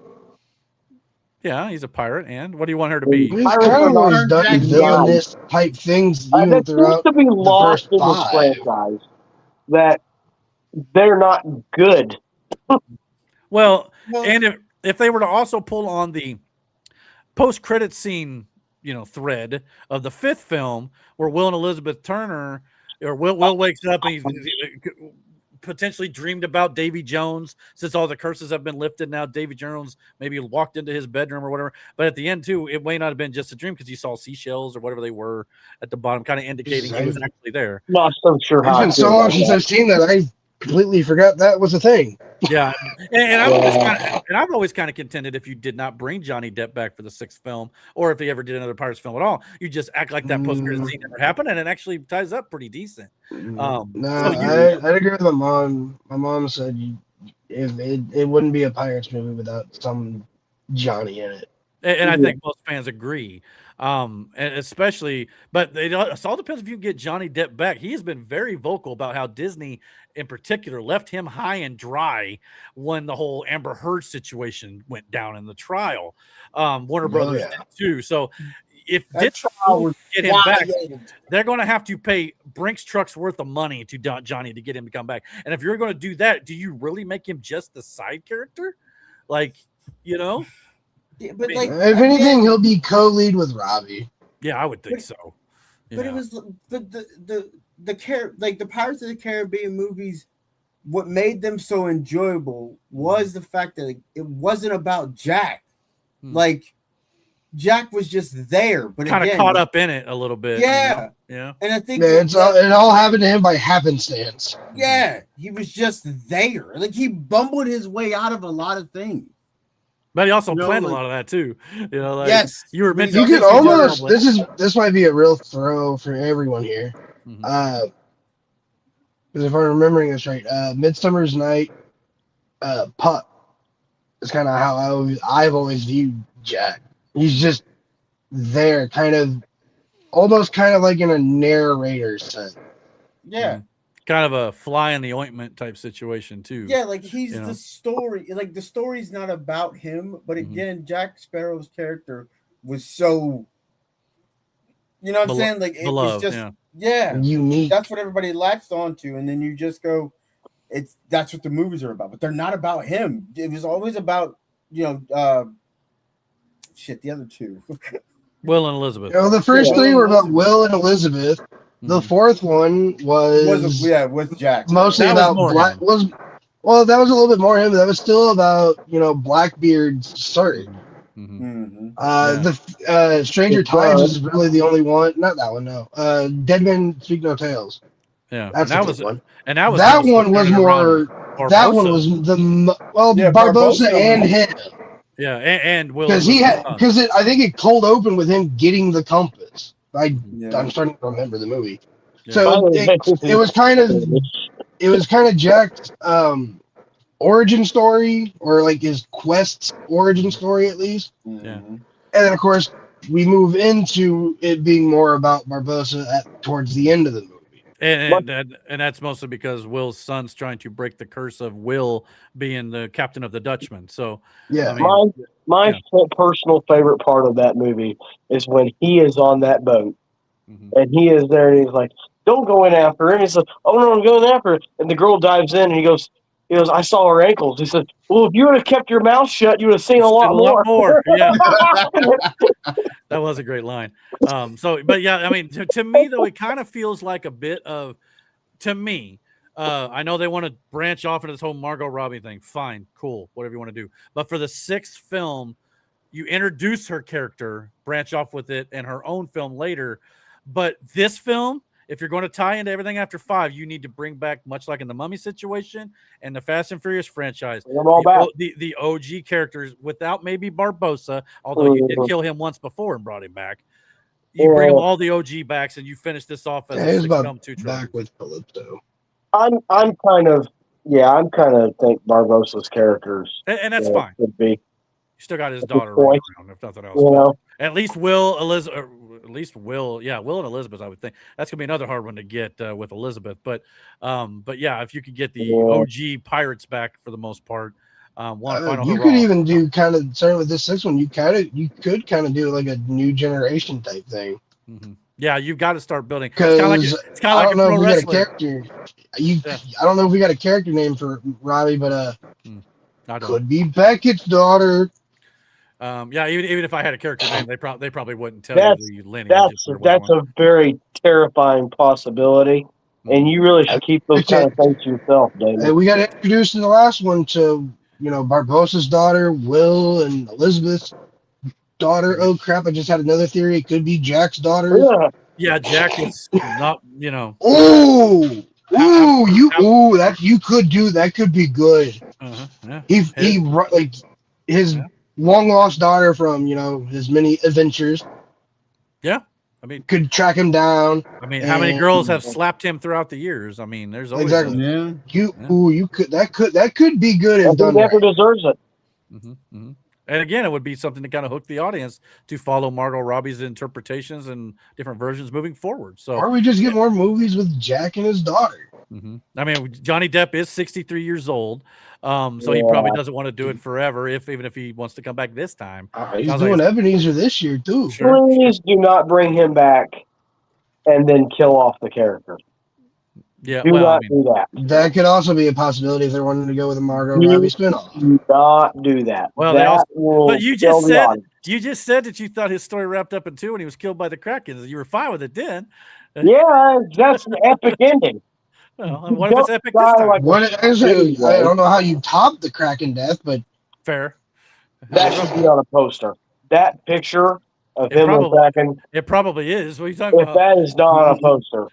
They could repeat that he's sacrificing himself because, they alluded to him having feelings for Elizabeth as well in the second one. That's another part of that movie that I relate to. Man, he was like halfway to that island, and he looked back at that ship and he was like, "Man, do I really want to deal with this?" But everyone in life goes through that choice where you have to choose, but what's easy or what's going to be the right thing to do.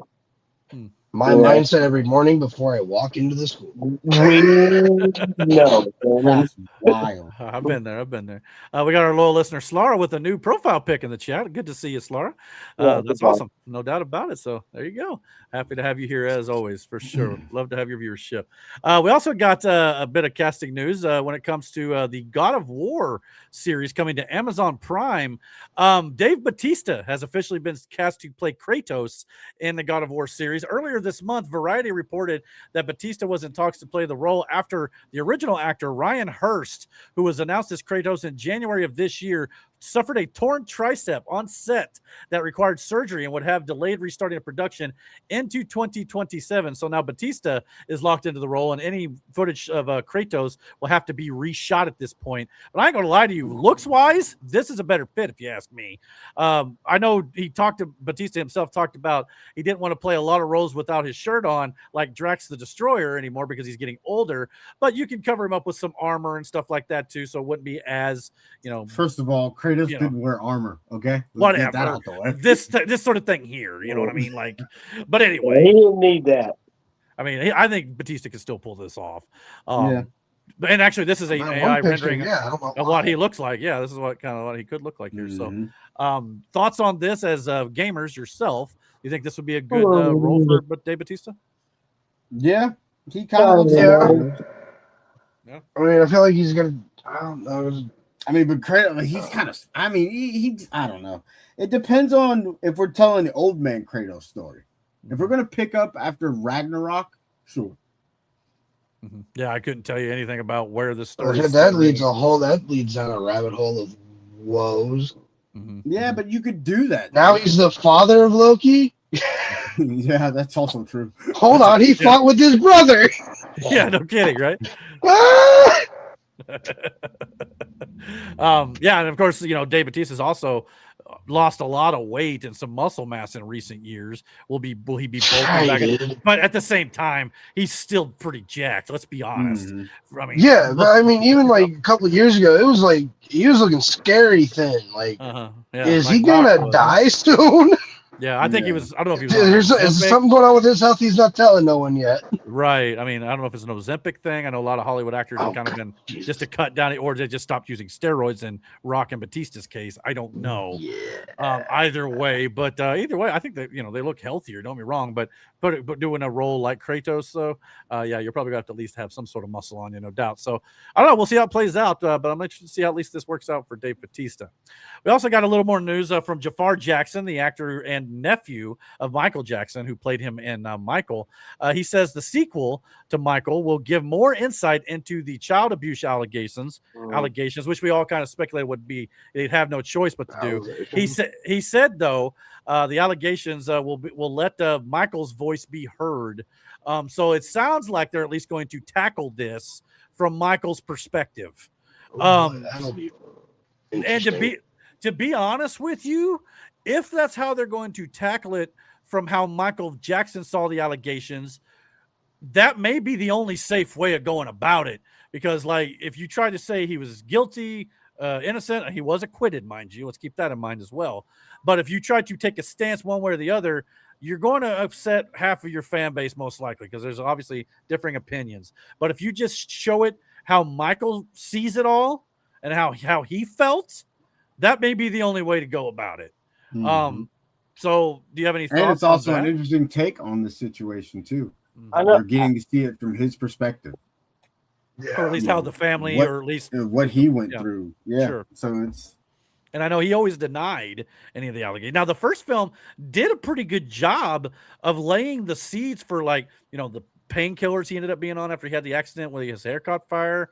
Obviously, also other things like Neverland Ranch was also laid foundations for in the first film.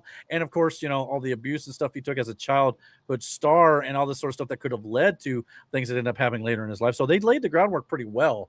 Let's just see if they can pay it off. But, yeah, I mean, I heard this and I'm like, okay, let's see what you got. So I'm curious, to say the least. So I'm going to say what I'm going to say. I mean, it has to do with this movie topic, but also ties into our Rumble exclusive. Mm-hmm. So I can't really say all this, but I just think it's kind of funny that these actors or people in Hollywood that are kind of, I'm just going to say this, are kind of whistleblowers. We got another one we're going to talk about in the Rumble exclusive tonight. Yeah, you're right. And they're kind of disappearing. Yeah, it's interesting, right? Mm-hmm. I mean, we'll talk about that later. Sure. But as far as Jafar goes, I think that's awesome that they're having a movie about Michael. I want to know. I didn't see the you ought to watch first one yet. You ought to watch the first one. Regardless of what your opinion is of Michael. Yeah, I liked it. His music, Michael Jackson's music, was on another level. I will say this: Jafar Jackson, his nephew, nails the role. Really? Everything from the dancing. I mean, I'm sure there's maybe some, I don't know, dance choreography or like. Michael was but either way, he nails the look. He nails the part. I really felt like I was watching Michael on screen. I really did. Wow. I mean, it was pretty close. It helps that he's a relative. He looks very much like him. Yeah. I'm having trouble reading what you got on the screen, man. I'm gonna have to get some glasses. You're probably. I'm gonna have to watch this because, like, our job sometimes make eyesight a little bit harder as the more you do it. But, so, you know, we were told that when we got hired on, actually. But anyway, yeah, because you read a lot of numbers and you know, things like that. So, but anyway, so yeah, I recommend it. Like I said, there's some small inaccuracies that are like done creatively to make the story more intriguing and stuff for the movie. But other than that, and some timeline issues, like maybe where certain songs were released and things like, or whatever. But for the most part, I thought the movie was pretty well done, and it was a good watch if you're a Michael Jackson fan, for sure. We'll see how that sequel goes with the more heavier subject matter with the child abuse allegations. I'll say it properly without falling over my tongue this time. So we'll see. But yeah, this could be the only way to go about it. So I'm definitely looking forward to seeing how they tackle it. Hayden Christensen, the actor who played Anakin Skywalker in Star Wars Episode 2, The Attack of the Clones, and Episode 3, Revenge of the Sith, and is reprising his role as a Force Ghost in the Ahsoka Season 1 and the upcoming Ahsoka Season 2. Was talking about Ahsoka Season 2, and he stated that he wants a live-action Clone Wars series reuniting himself alongside Ewan McGregor, the young actress who plays young Ahsoka in Ahsoka Season 2. He even went on to say that I know Ewan would love to do more with Obi-Wan. I've heard Natalie Portman, who played Padme Amidala, would love to come back. He mentioned Samuel L. Jackson, so you could get the band back together. Now, I don't know if Sam Jackson would maybe want to come back play Mace Windu at this point, like flashback type stuff, or even Natalie Portman. I don't know. However, would you be down for a live action Clone Wars television show? They did do I was just gonna say they did do a flashback. Hell yeah. They did do a flashback in Ahsoka Season 1 to the Clone Wars with Anakin and Ahsoka. And a lot of people, it's not confirmed yet, but I think it's all but confirmed. Obi-Wan is also returning in flashbacks in Ahsoka season 2.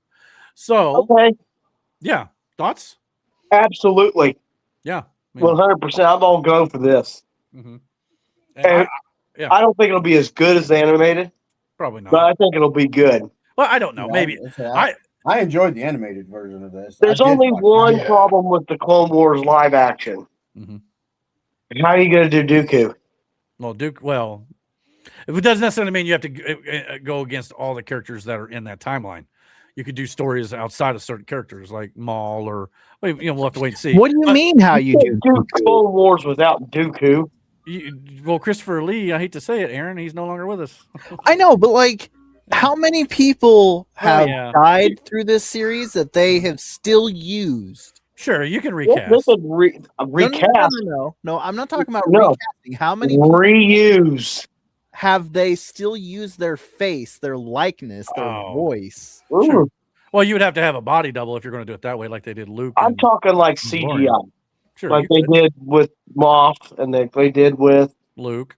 You can do that. Mm-hmm. I'm with you, Eric, too. I wouldn't care if they recasted the character. I mean, they recast Balin's skull for season 2 of Ahsoka because Ray Stevenson passed away, which sucks because he was great in the first Ray Stevenson was good. But yeah, being this a flashback sequence, I mean, there are technically 40 unfinished Clone Wars animated episodes that they still never finished. I would still like to see them release that because whenever they've released animated Clone Wars content on Disney Plus, it's done great with viewership. I don't know why they don't go back and just complete those arcs and finish it completely. They did do an ending at least, thank God, because that ending was sorely needed. But there's stuff I'd like to see finished there. But if you do a live action Clone Wars, you almost have to create new stories that will fit in that timeline that will make sense with these characters that were alive back then and in such prominent roles, which you can do, but it would be kind of tricky. But they've done it once before. So yeah, we'll have to wait and see. But in Hayden Christensen's case, we may get more of him than just that, as there are reports going around, not confirmed reports. So I want to stress that these are rumored for now. But he's reportedly in the final stages of signing a multi-picture deal with Disney and Lucasfilm to star in a standalone Darth Vader feature film set in the universe. So even though I know Vader's kind of already had multiple films where it's kind of centered around the character of Darth Vader and Anakin Skywalker, but we could be getting more of him maybe during his time between like episode 3 and 4, like in the comics, which a lot of people like, or in the novels. Don't make Darth Vader look soft. That's the key. You got to still book him strongly in professional wrestling terms. And so far they have done so. And Dave Filoni's even mentioned how you've got to be careful with how much you use him and how you use him. You don't want to overdo it. And I still say if they do Obi-Wan season 2, I don't want to see Vader anywhere near Obi-Wan again. Because they were already not after how season 1 ended. Yeah, they also, I mean, they were pushing it there with a lot of fans. Even some people thought it broke. I didn't. Yeah, I didn't like them fighting there. I think the Mustafar fight was. I actually pretend that didn't even exist. Well, I mean, I don't mind it once because the line in A New Hope says it's a presence I've not felt since. Doesn't say how long ago it was. So it doesn't break canon for me. But you do much more than what you already did with Obi-Wan and Vader together. You're really going to be pushing it. And then Vader's line of, the student has become the master. Yeah. Like even after that one fight, because Obi-Wan beat his ass then. I wouldn't mind seeing more of like Vader's tortured soul as the henchman of the Palpatine there. Oh yeah, I would love to see I would love to see like some. I don't know. Like the comic, his comic runs with like shortly after, Order 66 has been executed, and he's personally hunting down the Jedi. He hasn't, as far as I understand in the comics, at a certain point there was a time where he was physically going out and doing it, getting up, showing, you could show him getting the upgrades to what we see in episode 4, right? Which is torturous to him. Especially when the Inquisitors fail him, he just takes it into his own. For a while, shortly after Order 66, if I remember right, he, like I said, he's the one who's hunting down the Jedi. I don't think at this time he's created the Inquisitor. Inquisitorius, yeah. I think there is some time gap there where you could, It wasn't, yeah. Because at a certain point he gets to the point where like I can't do this anymore. I'm old. And I'll put this back up for Slara. She says Hayden Christensen is a celebrity crush of hers. So there you go. There you go. And I believe he is now. Somebody said that I read somewhere that he is currently the age that the character of Darth Vader died at the end of Return of the Jedi in real life. So I don't know if that'll ever play into anything. I still wish they'd go back and shoot the scene at the end of Return of the Jedi where Luke removes Vader's mask. And no disrespect to the actor there, but when you pull the helmet off, that looks nothing like Anakin Skywalker. And I understand it's not really supposed to some degree, but the voice doesn't sound at all the same. You know, it would make more continuity sense if you were to reshoot that with like an aged up, damaged Hayden in that helmet to me. But I understand that's a bit of a tall order. I'm going to tell you, if they shoot a scene where he's walking out of that fire, I'm done with Star Wars. Out of what fire? What fire? If he walks up out of getting burned, and they ain't going to recover that or redo that. They already put him on a stretcher and already did all that. No, that helmet that Kylo Ren had was his head. Yep. Huh? Oh, the skull of Vader is. Oh. Yeah. They're not going to retcon him dying by Viking fire here. No, they ain't going to probably do that. But yeah, I mean, there are certain things in the canon you can't touch because if you do, you're going to really. No, if they're gonna do this, to kind of go with what you said, redo at the end of Return of the Jedi. Don't touch that. Those have been touched up enough. Fair enough. I get that. Have it. I don't know how you would. I was gonna say flashback it somehow, but I don't know how you would do that. Yeah, it just depends on where it's set in the timeline. Or, someone could have a vision of it happening or something. And, Palpatine could have a vision of it and he tries to make sure that's why he's extra torturous with the replacement parts. He's trying to prevent that future from happening kind of thing. Or $1 trillion idea. I don't know if people would buy into that, but it would make sense at least. And that way you could redo that scene. What, Matt? Just get away from the Skywalker saga in general. Well, a lot of people want them to completely stop going back to what they already did, and the problem is when they start from there. Well, we'll see what happens with Starfighter next year. But if fans reject that too, they're going to be like, "Well, what do you want us to do?" Because if we try new things like the Acolyte, which I didn't like either, I agree. Just let it die. Well, if fans don't get on board with some new ideas, they might have to be at some point because. You keep going back to the Skywalker, the Obi-Wans, or the Darth Vader well. I mean, at some point, I don't know. Aaron, thoughts? It's not even the fact that they're just going to write the characters well. That too, yeah. That is legitimately, in my opinion, the best course correction they can make right now is just write good characters, write good stories. Sure. And I think for fans like us, that is true. But however, I do think there is a section of fans out there, and it goes for Marvel, DC, whatever it is. WWE. Like DC, especially. Like, if it ain't Snyder, I don't care. That's probably not going to happen, guys. I know there's reports and rumors. But there's going to be certain people out there, no matter what they do, no matter how good it is, they're just made it up in their mind. They're not going to like it. And that, unfortunately, there's nothing you could do for those people. You can't. Then those people just live sad lives. Yeah, I agree. It is encouraging, though. I think that we're talking about Vader should not be against Obi-Wan again. Ewan McGregor has even talked about ideas for Obi-Wan season 2. He even brought out an idea. He mentioned that maybe Obi-Wan is searching for, trying to reconnect with Yoda, who is marooned on Dagobah too, which is something. Again, you got to be careful with that sort of thing. But at least it sounds like he's thinking outside the box. Instead of just not going back to Vader. So I like that, at least thinking that. I don't have a problem with that. Yeah, I mean, because you could do that story, because how does, outside of him, he just knows because he's a Force ghost, you could maybe, I don't know if anyone would be asking for it, but dive into how Obi-Wan maybe found Yoda on Dagobah. That's how he knows to tell Luke, hey, go to Dagobah. Or Yoda's there. Or you can at least make it an extension. You'd have to do some other story around it.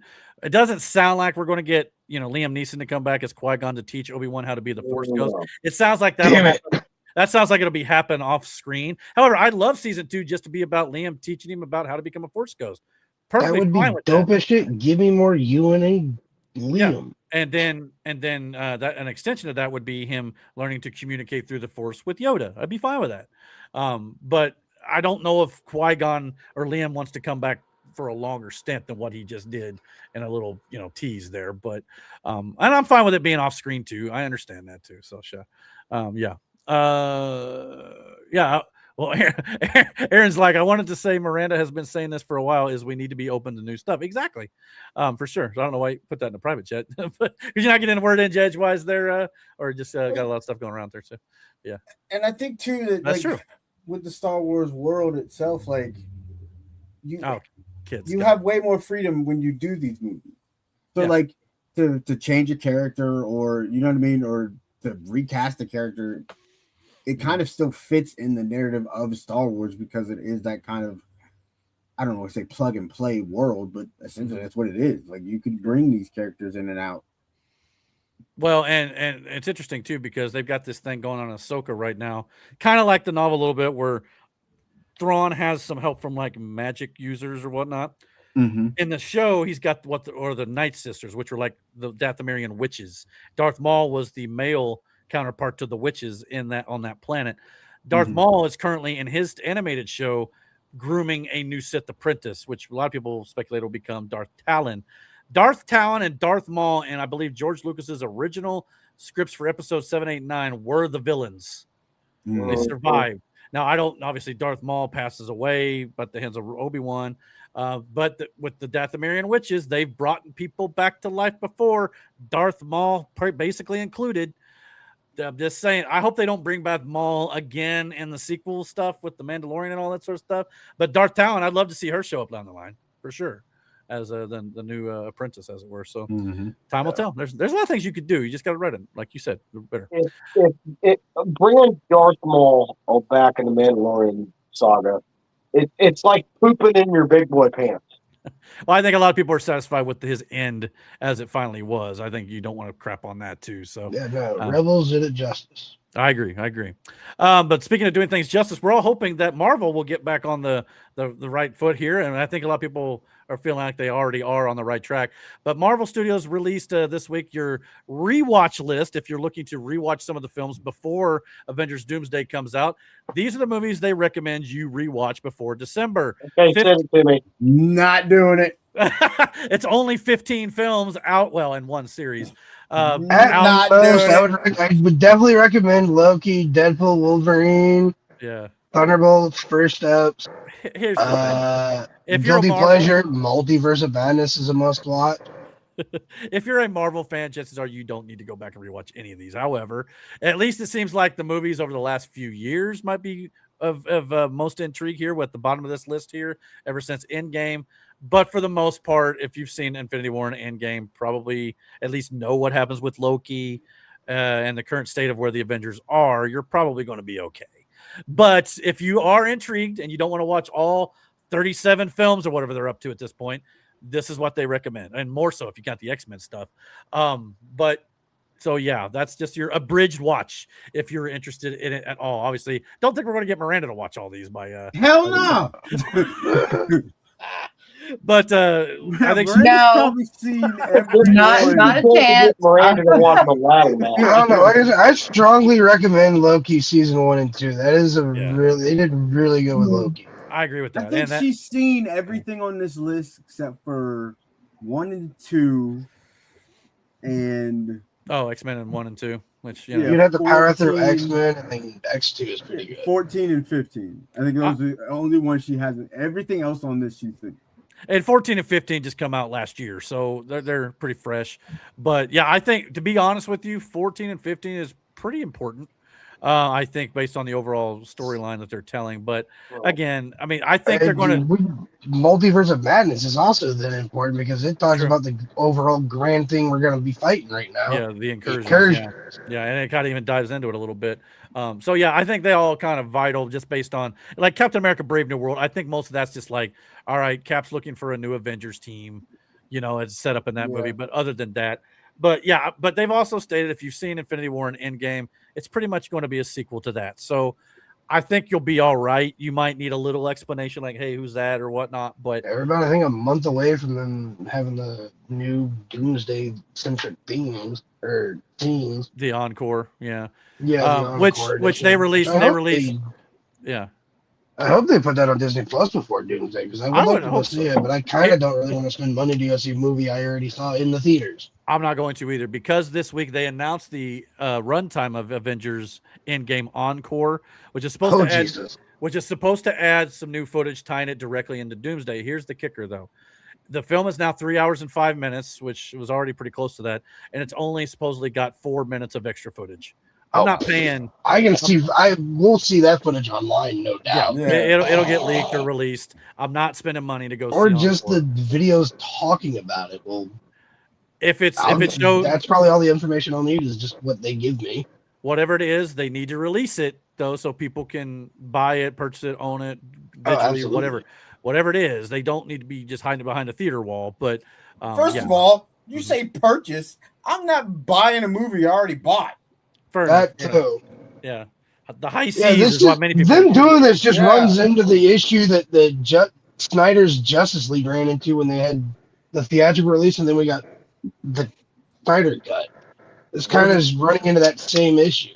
Well, this is also not only to kind of refresh people before Doomsday, but it's also to retake the throne from, I believe, one of the Avatar films as the largest box office of all time. So they're trying to add that extra little bit of money to that pile to retake the crown. So I get it, but at the same time, which is kind of bullshit that it counts towards Endgame's initial run. No, it should count as a different run, motherfuckers. I think Avatar Airbender or Avatar Blue People. Blue People. Yeah. We don't talk about the one that was in that movie. That one doesn't exist. It's I've still not seen the third one. Dead that it's not even funny.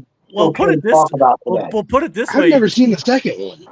The second one's okay, but it's basically the first film again. The third one I've not seen yet.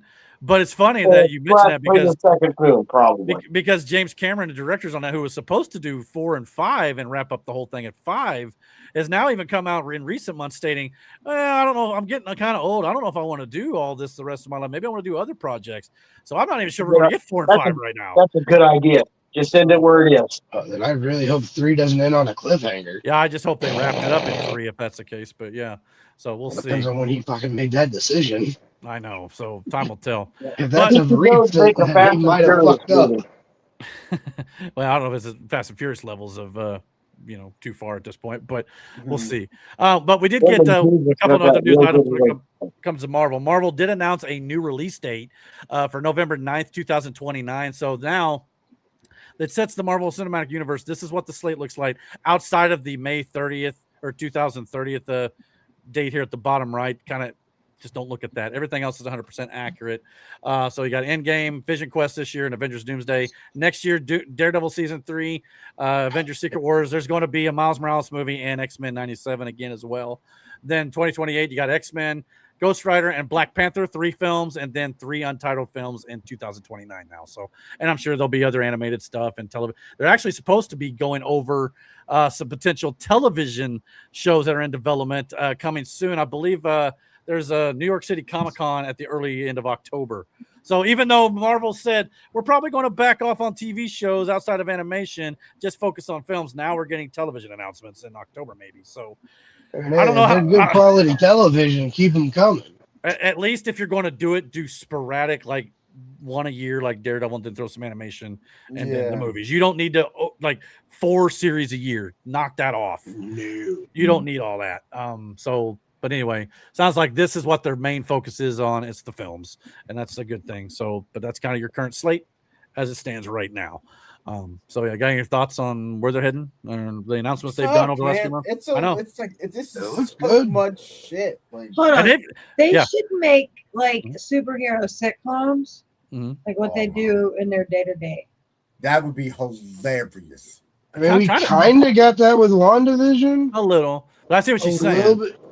I would say they teased the concept like that with WandaVision. More like a Big Bang Theory type Yeah. You know, they're all hanging out Oh. together, just waiting for crime. But when there's no crime, what do? That would be There are YouTube channels that do that sort of thing for sure. That would be awesome. I'm I part of think me. Justice League the animated series. I was gonna Imagine say. like imagine like an Avengers The Office. You know what I mean? Yeah. You know, with the lesser known Avengers who are the ones pushing the papers in Yeah. the power. Yeah, not like the there you go. Yes, give me the lower end, like the DE here, Yeah. Marvel heroes. Give me the Great Lake They're the ones who Avengers set up. as a lower No. deck animation Yeah. show. Yeah, Be I mean, hilarious. James Gunn, you want to do all these D-list characters, and I'm fine with some, but you got to focus on your heavy hitters first. But do that for your D-list character. Like, if you're going to do it, do something creative. Yeah. You know what I mean? But That would be instead, good. as of right now, Yeah, do something like Creature Commandos. yeah. Well, Yeah. yeah. Which I need to And a watch that a now. part of me wants to say DC may have done something like that back in the past. I have to look into their old show, see if they did do something. I'll let you know. But we do know more details now on what one of the D-list characters is going to be doing in the DCU. Details on the upcoming Jimmy Olsen Gorilla Grodd show is released today. The show will officially be called The People v. Gorilla Grodd. It will be a documentary type series where James Gunn pitched it alongside Lanterns before becoming the co-CEO. It'll be an 8-part What, documentary. Melina? It will examine a trial in which Gorilla Grodd maintains his innocence Sorry. from a crime. Grodd was convicted for the alleged crime in March of 2021 and has been incarcerated since. Jimmy Olsen will be granted exclusive access to interview Gorilla Grodd in prison to hear his side of the story.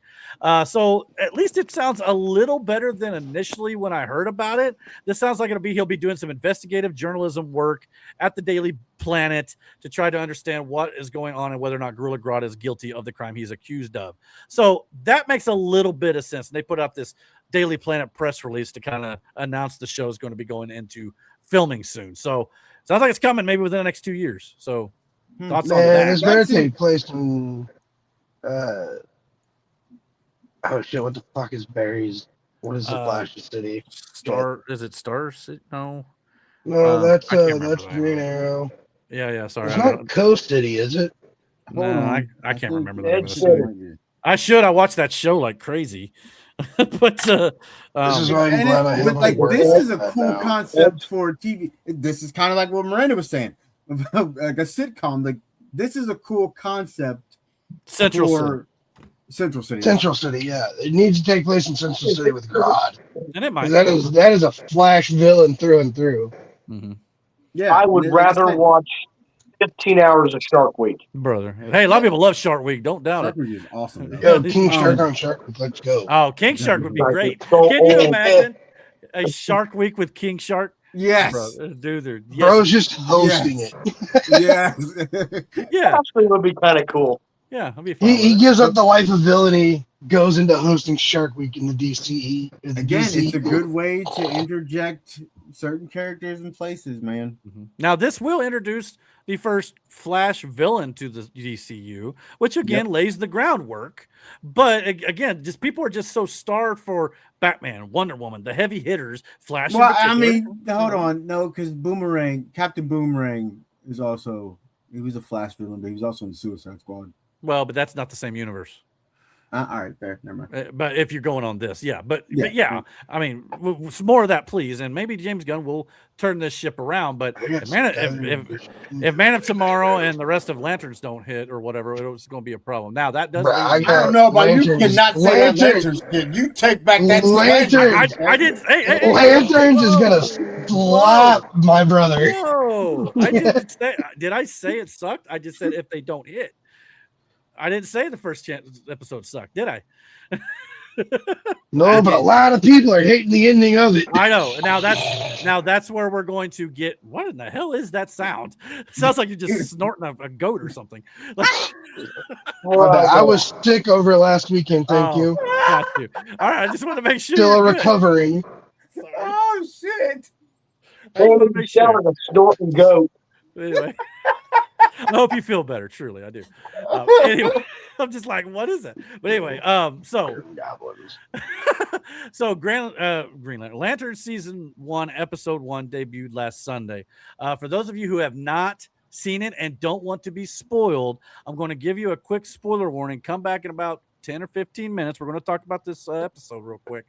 So you've been warned. Here you go.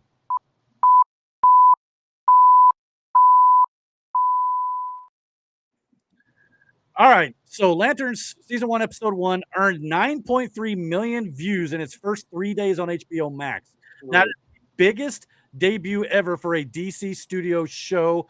For comparison, The Penguin, who a lot of people loved, with kind of an adjacent series to the Batman franchise, grew 10.4 million viewers across 11 days. So Lanterns is clearly the higher rated film or TV series at this point. Now, we've been starved. Legitimately, this one we've been starved of Green Lantern live action. Yeah, so I'm assuming Brandon and I know Damon's seen it, and anybody else probably doesn't really mind here on this show, I guess. Hey, Brandon watched it. Did you watch it? Okay, cool. Awesome, even better. So obviously, You can't beat the Ryan Reynolds Green Lantern. I'm just saying. Wow, my God, I'm gonna bury your fucking face in concrete.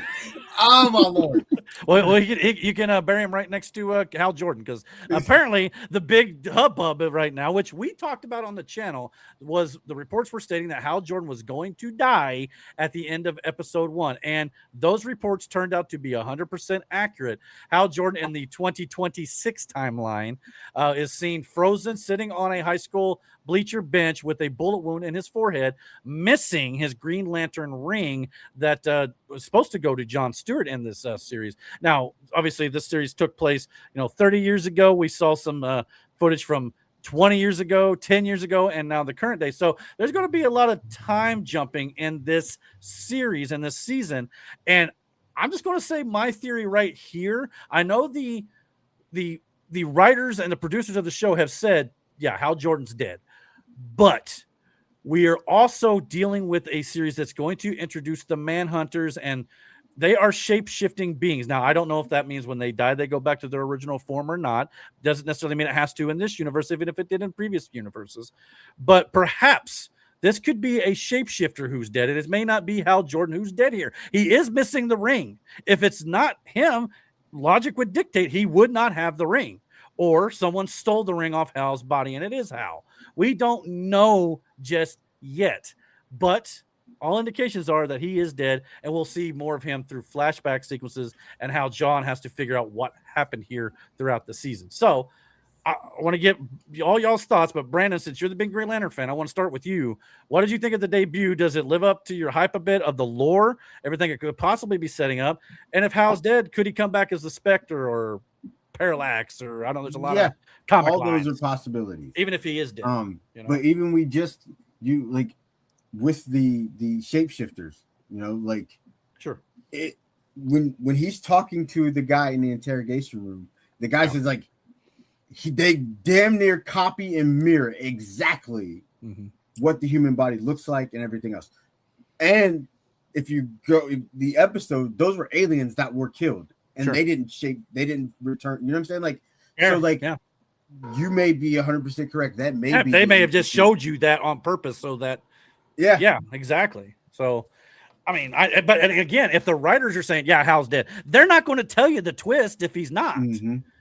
So I'm just saying, everybody who's mad right now, I think you need to wait till at least the end of the season before you make it. First of all, how you mad in first episode over some shit? Again, the story will be told, and it's already broken up in different timelines. So you're seeing that's the present time, but we're still working to get to that moment where you'll see what eventually happens if that is how.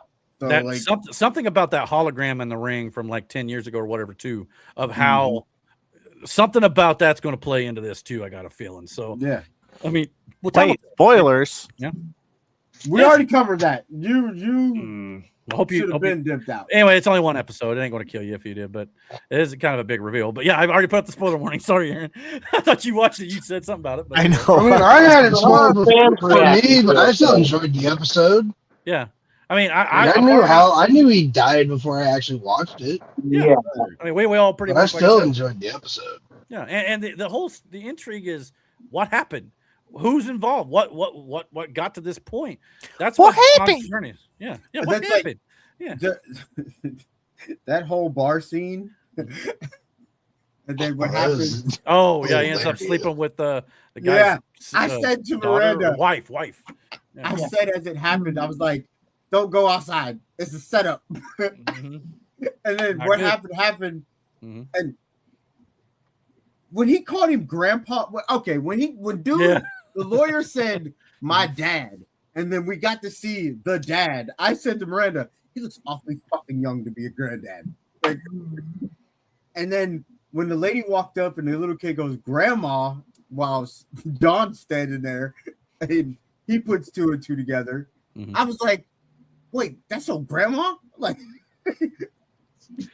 but do you obviously? I don't think we all do here. I can pretty much tell you the answer to this before I ask it. But do you think this criticism, where some fans says DC and James Gunn are disrespecting the characters?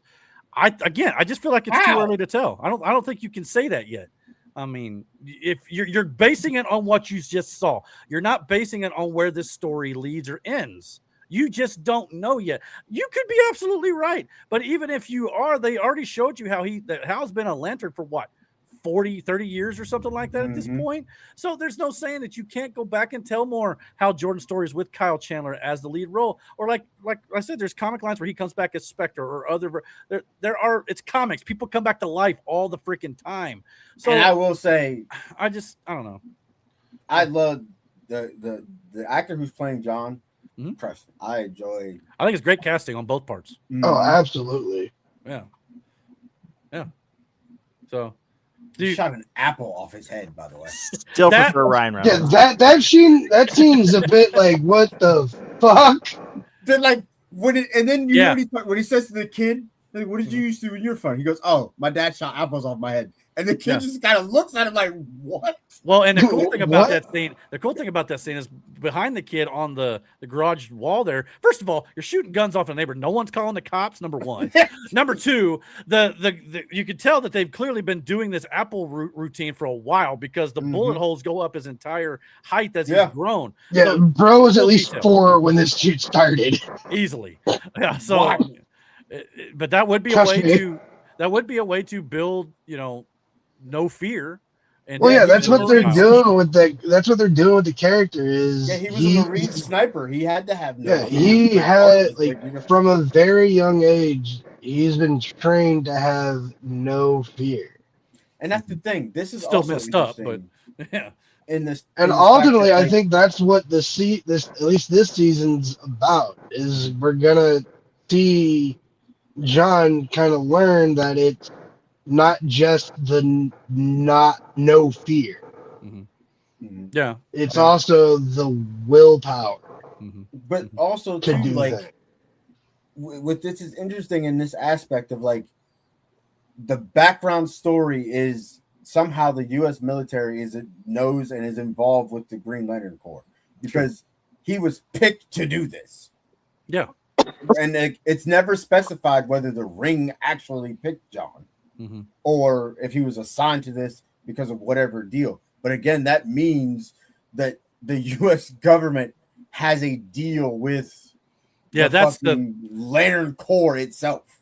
Is it that, or because usually the Lantern, at least the way I understood it, the Lanterns either had to die before the Ring chose somebody else. Yeah. In this case, it looks like he's been specifically chosen by who or whatever reason to train under Hal, which is the way I always understood it was not the way the Lantern rings worked. No. So am I wrong? No, you're not wrong. So like again, but I mean it's one of his origin stories in the comics, if not through all. He is like kind of one of the first ones that the Guardians, do the like, hey, we want this guy. Like in the comics, the Guardians picked him like from birth, I think. Well, they've been keeping an eye on him since birth, and I guess you can still tell that story to make it seem like it was just in a sense of divine intervention that moved him in this direction. But like again, it's never really fully specified that like the government is in control or whether it's just a secret organization or highly trained soldiers to even get in this position. but he's also been put there because of the Guardians themselves. Yeah, which was name dropped. So, and I think a lot of the people who are criticizing this right now, they want their space traveling, OA, Green Lantern Corps. This is more grounded down to earth on a small, country town, or as it were. So I think that's all coming. I have no doubt it's going to happen at some point. I think people right now are just thrown by that a little bit as well. And I think this is an interesting take on all that, though. Yeah. That's kind of the problem. That's kind of the problem that the Ryan Reynolds one had, is they did a lot of shit in space. Yeah. And they had to do a lot. I think with you could keep doing Lanterns as a show maybe, and then do more of the Lantern space stuff like for the movie. Yeah, and maybe those will have bigger budgets. You can do more space scenes. I mean, Supergirl did a lot of space scenes. This is still your origin story for John. So he's going through all this. You're watching him train to become the Lantern that you will eventually see in space doing all the other shit. So having him, we're 2 months this into is your training ground. Hell, the trailer shows a green streak going into a planet that looks like could be Oa. You're going to see that. We know the Guardians are in this show. They're going to get to it. It's the first episode out of 8, guys. You got to just give it some time. But that's just my thoughts on it. Do you guys, anything else you want to add before we move on? I kind of like how you got some HBO. Yeah. What about HBO? Sundays at 9. Okay. Yeah. And it's free, right? Free. No, you got to pay for it on HBO. HBO Max. Well, I mean, other than the subscription, there's not a secondary fee. No. Okay. That's What, Matt? Is there anything like free? Well, you have to pay for the service, but once you pay for the service, the service. Yeah, that's only like $400. Well, fair enough.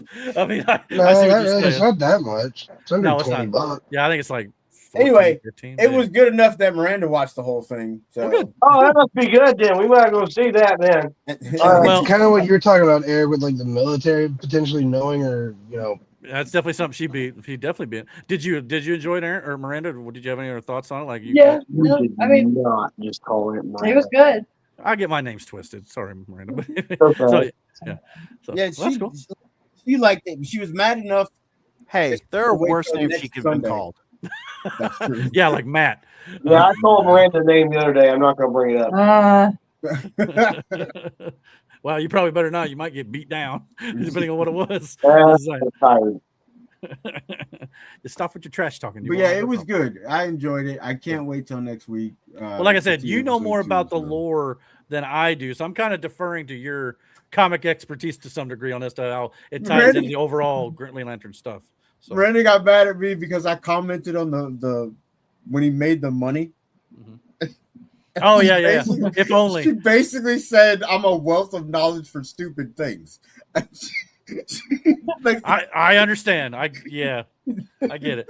Got to do something with all this useless knowledge, So we did a podcast. Yeah, she was just like, "Why do you know that? Why do you?" Wouldn't it be cool to be able to just print out, some counterfeit money, or maybe not counterfeit, spendable, on your ring or whatever? It'd be pretty dope. Made a bottle opener, like you could make whatever you want to fit your need right then and there. And some of the criticism of the Ryan Reynolds stuff, I think, was because of some of the construct stuff. Some people thought it looked a little goofy. His suit in general was CGI, It was fucking stupid. But the scene where the suit dope. Quit being a hater. But the scene in this series, in the first episode, where the shapeshifter, I guess it tries to explode, it explodes, and he covers him up with the bubble. That construct, when it exploded, looked legit. Yeah, I'm like, if everything has that aesthetic to the constructs, I think it's gonna be fine. The constructs, I love the way the constructs look this year. The constructs are as detailed as it's kind of like a I don't know, it's more like a power leveling thing, but like. The constructs are usually as detailed as they need them to be for whatever they need them for. Like the showrunner said, the Green Lantern superpower is their imagination. Yeah. Well, a lot of people were stating that Guy Gardner's constructs didn't look the same as the Lanterns and the TV show. I'm like, well, first of all, that movie was a couple years old. Maybe they've evolved it to where they all look better moving forward. Different personalities too, and Guy may just look different than Hal's or John's or whatever. Like John's and Hal's are going to look different. At least they're doing the comics. John's is going to be more militaristic because that's what he knows, and hopefully a little bit more like architecturally detailed too. Bring that a lot of side of the character back into live action. Yeah, a lot of Hal's were practical and flashy because that's who he fucking is. Like it's part of his personality. He was a test pilot. Yeah, a lot of jets and shit. His constructs were because like missiles and shit like that. And I'll just kind of end it with this. I mean, obviously, there's criticisms with the DCU kind of off to a slow start. Not everything's going to be for everybody, but I actually enjoyed Superman. Lanterns has got me won over so far. It's one episode. Supergirl was not the greatest, but I didn't think it was terrible. It just everybody. It kind of goes back to the old argument.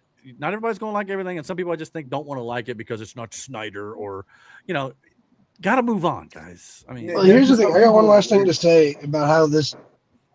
We've got it. I think especially with James Gunn, who's mind you, been in the MCU machine. Mm-hmm. If he was smart, he'd try his best to legally run it like in the MCU does. Which hopefully, I think if you can do, because I mean, look at the MCU has survived Thor: The Dark World, Thor: Love and Thunder, Quantum Mania, Eternals. Look at all these bombs. That the MCU has had and is still kicking. And like I said, James Gunn has been in the machine. He knows. I would assume he knows a framework of how they do it. I mean, and Phase 1 of Thor. Yeah, Phase 1, the Incredible Hulk. They haven't given that man a solo movie since. Yes, there's legal things between that. Yeah, a lot of people didn't like that. Thor: The Dark World, and Phase 2. So they've been slow. James Gunn, if I, you kind of look at it like how the MCU has been ran, it's got its speed bumps. You just got to give it time. It does worry me though a little bit. I'm not gonna lie. We've talked about this before. Once the Paramount Warner merger goes through, if Man of Tomorrow does not hit next summer when this merger ends, they may get rid of James Gunn as his contract does end next year. Does not mean they're going to reboot everything, but they may move on to a different creative head, and we'll see how that goes if that does happen. So we got to keep that in the back of our mind with all this now, that hopefully all this will matter in 2 years, but with DC, they just got to stop rebooting, man. Fans ain't going to like that either. So hopefully they can pick up the ball and at least run with it if he chooses to move on, for sure. All right, well, let's move on to a little bit of sports news, and then we'll do our Rumble exclusive. So let's check out the sports. Here we go.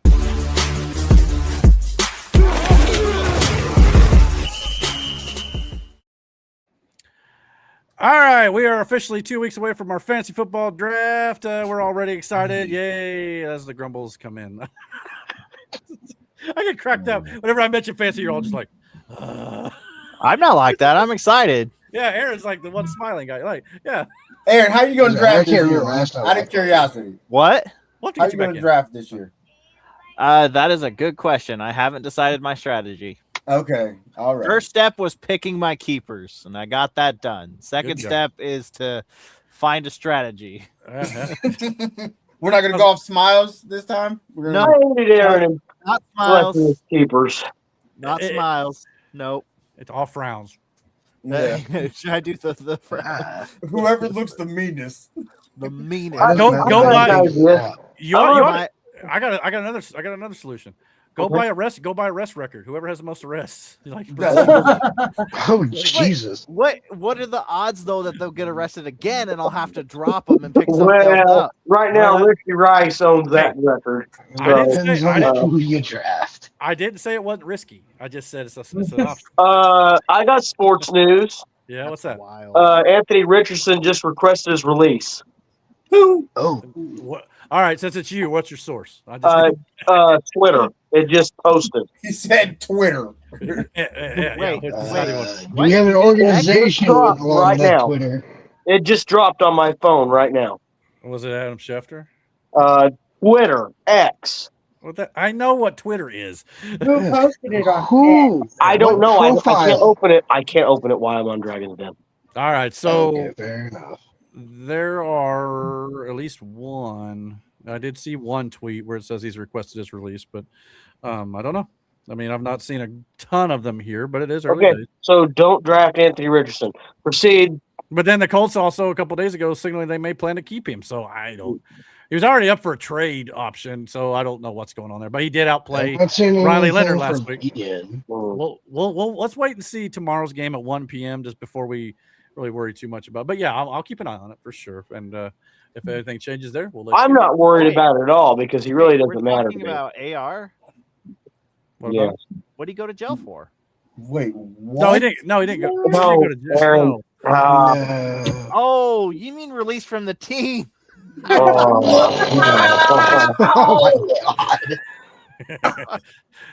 Here I wasn't paying attention. Aaron, ain't no way. I've been on Aaron's side Why of this. did I'm not you? gonna say First anything. of all, Aaron, why did you think he was in jail? And then, second of all, is it because? Huh? Aaron, you cracked me up. Maybe it's because we were just talking about Aaron. That's exactly what what we're talking about. Players. That's what I was like, yeah. I don't want to like, defend by the Aaron way, too hard, but Okay, all right. I see where we're going. Anthony Wires got Richardson crossed. Okay, filed got to it. be released or something like that. Yeah, It was he's just like, oh wait, when did he go to jail? Oh my gosh, that's cool. Apparently, Nick Chubb retired. allegedly. Yeah, Allegedly. well, that's a good place to start since Damon brought it up here. We did have a retirement tonight. I did want to mention up here, which I did have it pulled here. If I refreshed it, try that again here. Elon and his freaking bookmarks again. I tell you what, we're working on it. Okay, here we go. So we did have a retirement tonight, like Damon said here. Nick Chubb, four-time Pro Bowl running back, announced his retirement from the NFL at the age of 30. Correct me if I'm wrong. Isn't this the guy who like broke both of his ACLs at the same time? Yeah, Brother, that hit, rough. it was against the Steelers. We watched it. That hit was gross. if I was on the Browns, I'd retire And too. like the moment he can't, I knew he wasn't going to be the same. Wasn't he like screaming when that happened? If I'm not mistaken, that it was a rough one. I bad. don't remember what team he was. Maybe it was the Browns when that happened. was I the It don't was know. on the Browns because Browns versus Steelers. Kareem Hunt ran behind him. Okay. But yeah, it was a scary one for sure. But he wrote this on his social media. Football is a huge blessing in my life. It opened so many doors, gave me opportunities I could never have imagined. Grateful for everyone I crossed paths with along the way. 30 years old, I can look back and say we gave it everything we had. So yeah, at least he sounds appreciative. So after all that, go ahead. The Browns just look like they're a team that just is ready to restart. Every year. Yeah, more so than before. Mm-hmm. And I guess after that, we'll go into the other breaking news that happened tonight. Speaking of arrests, Ravens wide receiver Rashad Bateman, Aaron, was arrested for attacking his ex-girlfriend's car while his 3-month-old baby was still inside back in June, and is now facing 3 charges: battery, family offense, or family violence, misdemeanor, reckless conduct, and criminal damage to property. So there could be a suspension at some point being involved with this one, I would imagine, depending on how it goes. But so one of the Ravens' top receiver options looks to be potentially in jeopardy of not playing some of this season. So Wait. Okay, maybe. So what is the story here? Because it kind of sounds like baby mama was trying to take the kid away, and it wasn't baby mama's day or something like that. We don't know the full details. All I know is he attacked his car while the 3-year-old baby was inside of it. Why or what led to that, I don't know personally. I haven't looked into the details. I don't know. He may not face any time or suspension. I don't know, depending on but he is facing charges at the very least. He was arrested. So charges are different from being actually convicted of something. Sure, right? Sure. Am I correct on that? These NFL guys, they like get arrested, they go in jail, and then they come back and they immediately get their jobs back. Mm-hmm. It's magical. I don't know. It's just normal people get arrested and they never get their job back ever again. It kind of sounds like it's virtue signaling almost, like, oh my gosh, he terrified a woman with the child in the back type thing. You know what I mean? I mean, I'm not just saying this because he's a Ravens player. I would say this about anybody, but it really does sound like, from just your brief description, sure, that it was just a custody It could be dispute that may have gotten a little heated above what it was supposed to be. Because as we said earlier, women can be crazy. And we're definitely going to get to that a little bit here, but Women, but yeah. Now I'm going to say this, and I know I'm going to get a lot of fact, but women are the most manipulative creatures on this planet. I mean, we're all bad at times, but yeah, I don't disagree. Especially to me, political party's women. No. Women. I got you. I know what you said. Because, and this is the reason why, because they have the fact that they are a woman on their side. You know, they can play the victim card just because they're a woman, even if they're completely in the wrong. No, because there's some men that are pretty good at that. Yeah, I was about to say. I'm not saying women don't do that, but you know, both sides do that too. Yeah. If a man does it, like, I don't know, he either has some pull somewhere, you know, like there's more to it than him just being a man. You know what I mean? Sure. What I'm trying to say. That doesn't make sense. No, because like let's say you're in a company, right, and you're related to a CEO or something. Shut up, Sarah. She actually said that about earlier when you were. Now you're really doing it. Yeah, like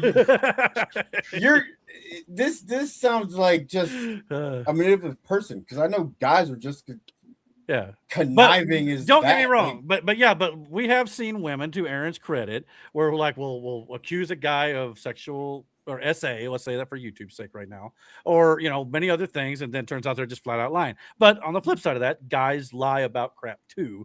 But yeah, I mean, you look, I'll say it like this. Sure, it could be a situation where this is his baby mother, they had an issue, whatever. Or it could be as simple too as that shit just actually happened the way it happened. Like, all I know is for the Ravens' sake, good thing they drafted Elijah Surratt, because they may need him sooner rather than later. The old receiver from Indiana University. Yeah. So wait, what? Or you could just massage parlor your place right on out of there. I mean, a lot of men. I mean, Deshaun Watson and them, man, they're part of the massage parlor. And what, Brandon? I feel like you only said, is he taking his spot if this is true then? I mean, it's going to push him up. It will push him up the depth chart. Whether that means he's going to start or not, I don't know. But but he has more of an opportunity to play if Bateman's not there. That's for well, you know where Elijah Surratt lies on Eric's draft board this year. Well, that I do believe. I do believe Bateman was a guy that the Ravens wanted to push, like breaking records at the number one receiver spot throughout the entire league, not just on the team. So this is a guy that they wanted to be the top dog throughout the NFL. We'll see if that ends up still being the case. Like I said, he may not serve time. As always, facts from the case have to be gone through and decided upon in a court of law. So, So, I mean, just because he's arrested doesn't mean anything at the time. But, so, yeah, well, time will tell. Time will tell. I'll say that. How about that? We also got a few other notes throughout the NFL here. Alvin Kamara is expected to miss 1 month of action after he had an MCL sprain recently. So that will be a thing for the Saints here, I guess, even though I think a lot of their guys are turning up injured as of the preseason. So how long has Kamara been with the Saints? It's been a minute. I wouldn't necessarily draft him in any fantasy leagues, that's for sure. No. My personal humble opinion. He's not been the greatest running back for a while. The Saints are in a bit of a rebuild type situation, I would say. So time will tell there. And Slara said, Miranda talk some sense of this, boy. She's trying. But we'll keep working. We'll keep trying. More Miranda. I've noticed that there's not any Cowboys in the news recently. Well, hold on. I'm getting there. The Giants signed former Steeler Najee Harris. He's now a running back for the New York Giants. So over there, Scatterboo. That is so lame. Well, I mean, now they got the former Steeler going to the former Raven head coach. Yeah, I just drafted Scatterboo 2 days ago. Well, you better go get the waiver wire and get him as a backup on your bench. So might as well. I mean, that doesn't necessarily mean he's going to get all the playing time. It still may be Scatterboo's backfield, but it does help to take a little stress off. Najee Harris got a little bit of fumbleitis, so it's okay. Well, I mean, I don't know. He did a lot on the Steelers a lot. Well, that and there is a reason he was available. So think of that what you will, I guess. Whether he was Steelers let him go for real or the contract, I don't know what happened there, but anyway, he's a Giant now. Kamara's been with the Jalen Saints Warren. since 2017, by the way. Sure. Speaking of, there you go, Matt. Cowboys signed Von Miller. So, Sarah, I don't know how she feels about this one, but how old is Von Miller? Been in the league a minute, but he was considered. I didn't even realize Von Miller was still in the fucking league. Yeah, I mean, I didn't either, to be honest with you. 37, so he's getting up there for a football player, but he does bring out experience, and I guess if you're looking to maybe replace Micah Parsons a little bit, the name value. No, I was about to say the only way that's happening is he signs Max Crosby. Sure, that's the only way. But either way, there you go. The Cowboys starting there, and I know Matt said it wasn't going to be a thing. Well, here you go. I try to cover the Cowboys when I can. Anything it's important, I try to cover. Cover that fight that the Cowboys had. Sure, I did cover the Colts wide receiver room, which we kind of discussed as being a possibility last week. My God. Keenan Allen did officially sign a 1-year deal worth $8.32 million to sign with the Indianapolis Colts. He will officially be wearing the number 10 for Indianapolis when he does see the field, as he is also on training camp field right now. I'm not okay with this. You're not okay with it? With the Colts getting better, maybe, potentially? Yeah. Well, here's the potential offensive weapons here for Daniel Jones. As Brandon, as a Colts fan, does this at least make you feel a little bit more at ease? No. No? Not at all? No. He still had 700 yards and like 7 touchdowns. The other two got hurt before training camp. Fair. I agree. Those are concerns, but if they can come back healthy, I'm just asking. You're entitled to your opinion. Sad. No. But Keenan Allen himself has also had injury history in the past. Don't get me wrong. Last Even year, I though think most of Brandon's opinions suck. He just went out with it. So yeah, and apparently I got to put Matt in timeout. I guess there's a reason. And he's kind of put himself in timeout right now. He's muted. So talk about her Cowboys. You don't play that shit. Yeah. I mean, I could drop him down here for a while. Does that make you happier until he's ready to? There you go. There you go. He'll turn around here a little bit, start waving his hands, be like, "Wait on the show."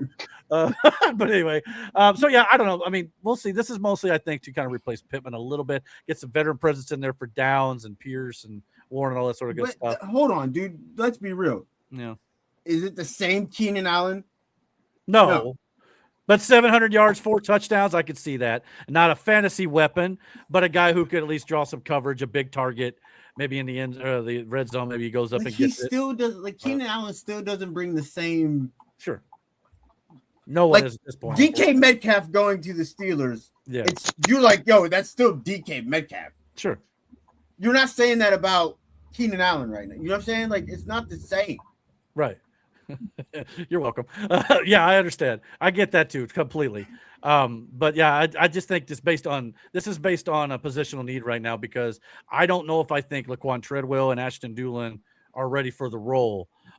This is just one of those situations that you need a big target to draw some coverage from the other guys on the field and occasionally make a player here and there. Doesn't have the fastest wheels in the world anymore either.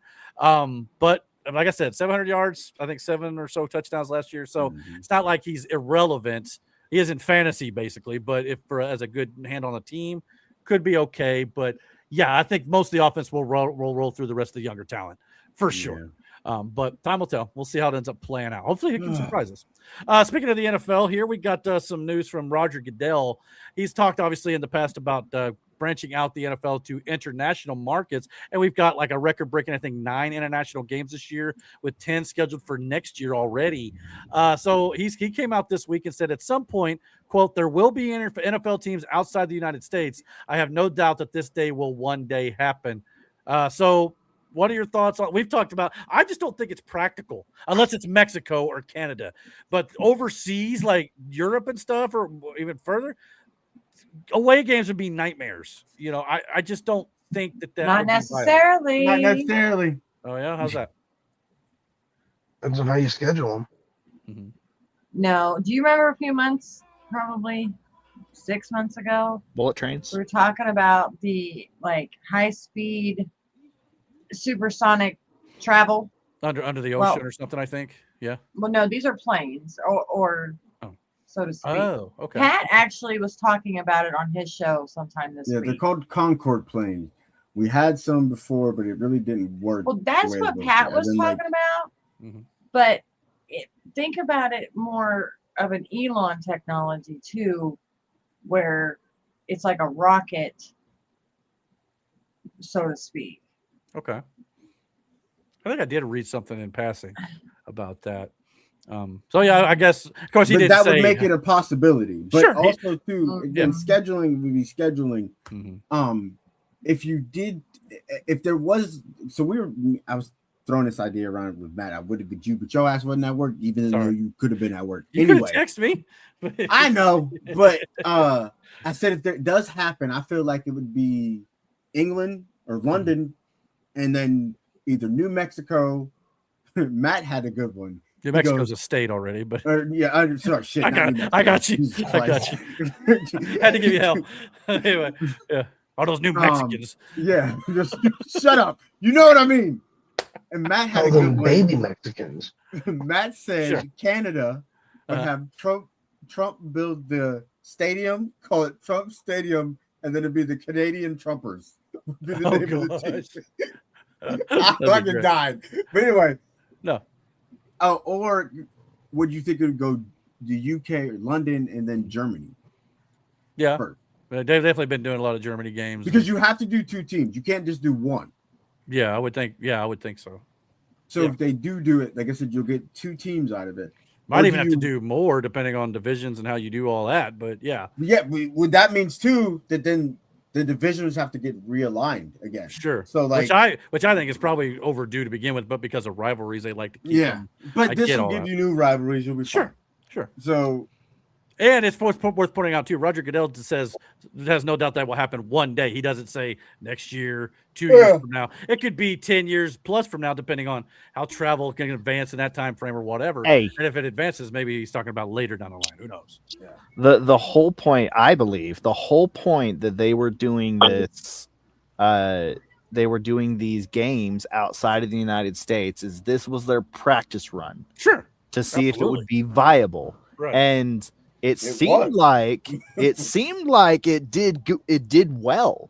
Mm-hmm. I think the Canadian Trumpers, brother, didn't oh gosh, wasn't Ireland the most? Can you see? Not stock. What's the word? Seeded. Oh, you talk about their oh shit. I couldn't tell you which one was the most. What was the?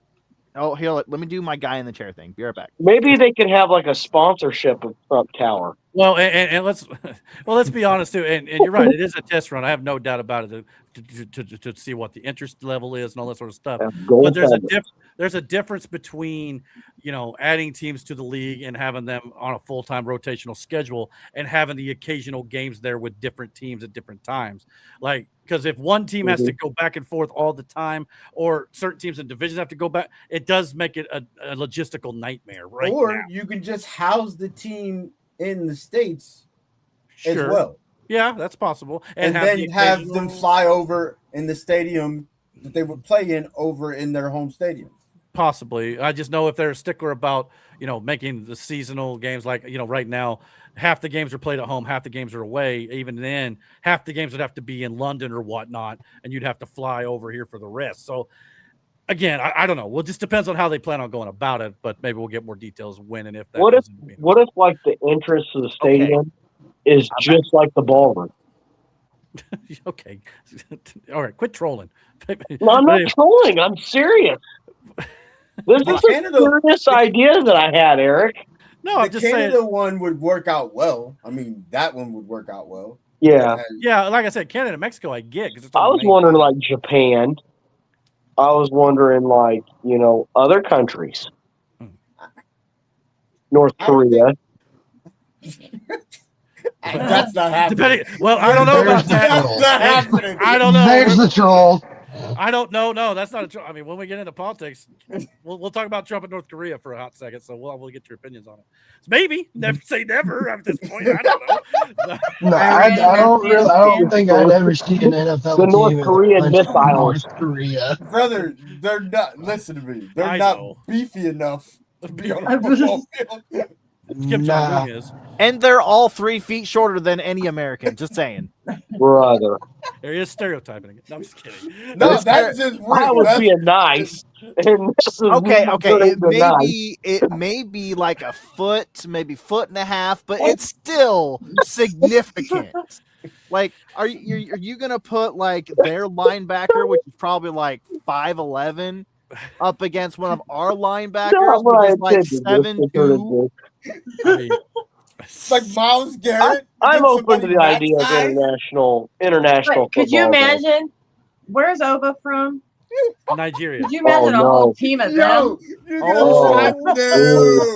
the team all over again. They'd all come out like that, doing the strut. Oh, they should be the Dreamers.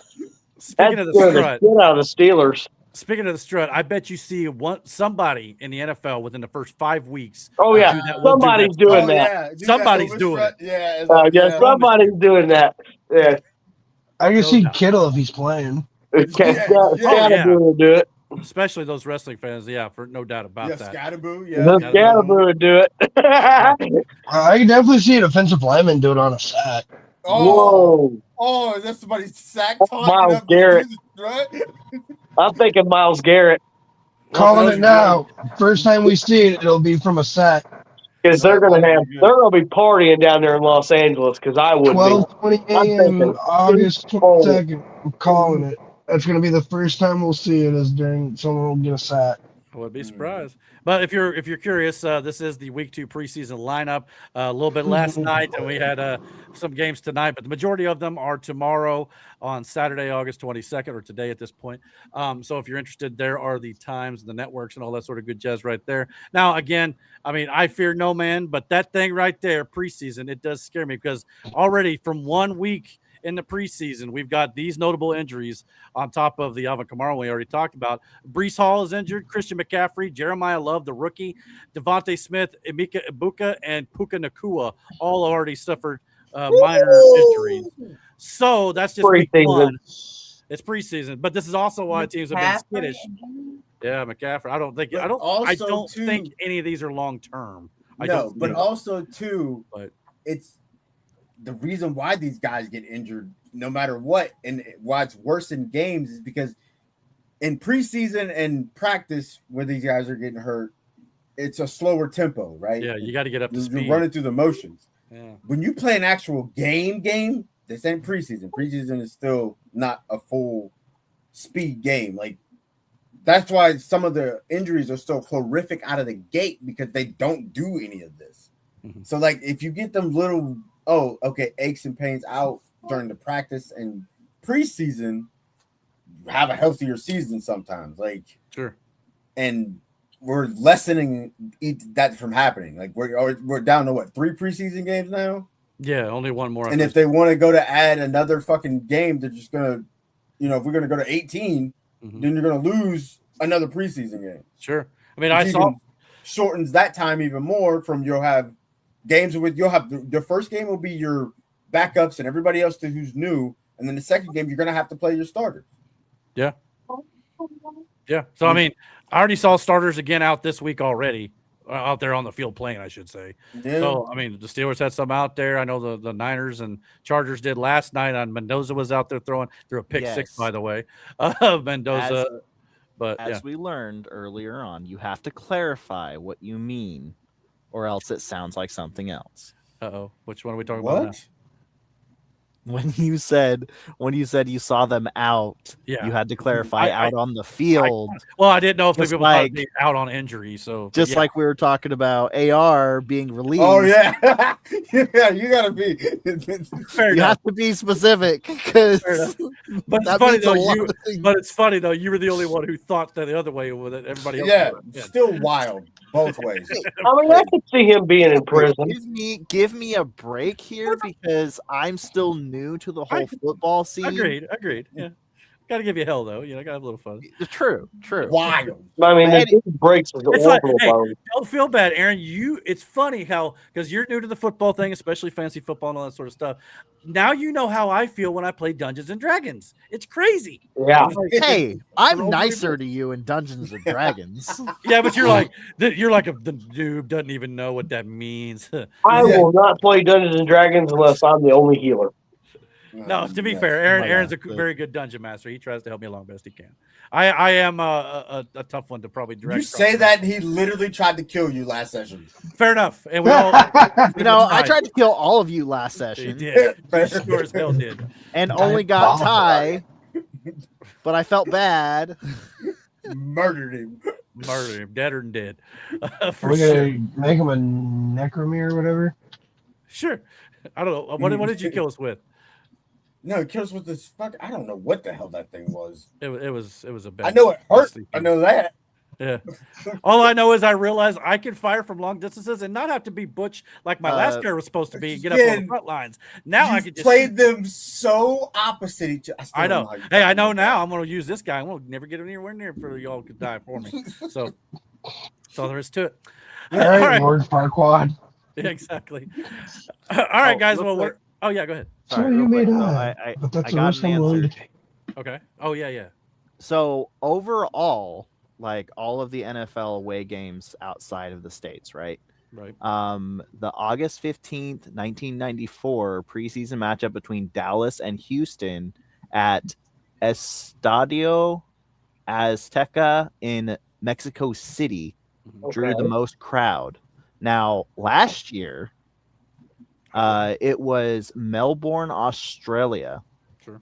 I think it was like the Rams. There, I think. Aaron, you spent a lot of time in Mexico City? No. Have you?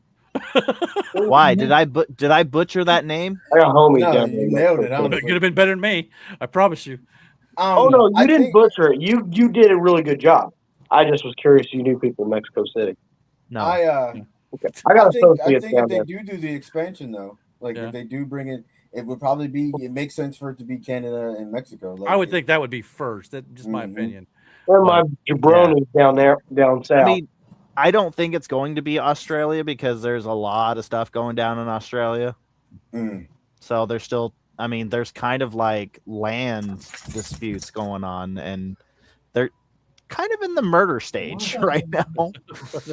So on that note, I think we'll move into the politics segment so you can talk about that more in depth if you want to. But anyway, we're going to get out of here on YouTube and Facebook. If you're watching us on those platforms, thank you once again for Facebook for not taking our video down. I appreciate that very, very much. I want to give credit where it's due. I understand where I went wrong in my other video, but I was so like, why? But hey, why? No explanation, by the way. Still don't know why. No explanation. Yeah, quote unquote, no explanation. Brandon, the Reds are getting the dog snot beat out of them right now. Oh, political tactic or I don't know. Yeah. Well, we don't talk politics on the Facebook portion, anyways. I don't know why that would. No. Not too much. So yeah, well, but we like throw some things in there sometimes. Sure, we sure do. And actually thought about talking about the first thing we're going to talk about on the movie segment for other reasons. But anyway, so if you're watching us on YouTube and on YouTube and Facebook, please follow us on Rumble because you can watch the rest of the show there now, as well as you can find our news and politics segment every single week on Saturday at 2 p.m. Eastern Standard Time. We dropped our After Dark show where we talk news and politics strictly on Rumble, and you can watch it on our X accounts. You can find it at the bottom of the screen in the description box below as well. But for the rest of you who are watching on YouTube and Facebook, means we'll see you guys next week for episode number 104. And Tuesday night, me, Brandon, and anybody else who wants to join, we're going to be talking wrestling as well on August 25th, so you can join us there too. Might try it too, man. It's up to you. Oh my God, you are the fucking worst. Anyway, for everybody else sticking around on Rumble, we'll see you guys in about 5 minutes time. We'll be back after this short intermission break. So everybody else, see you guys, and we'll talk to you guys next week. Later. Bye.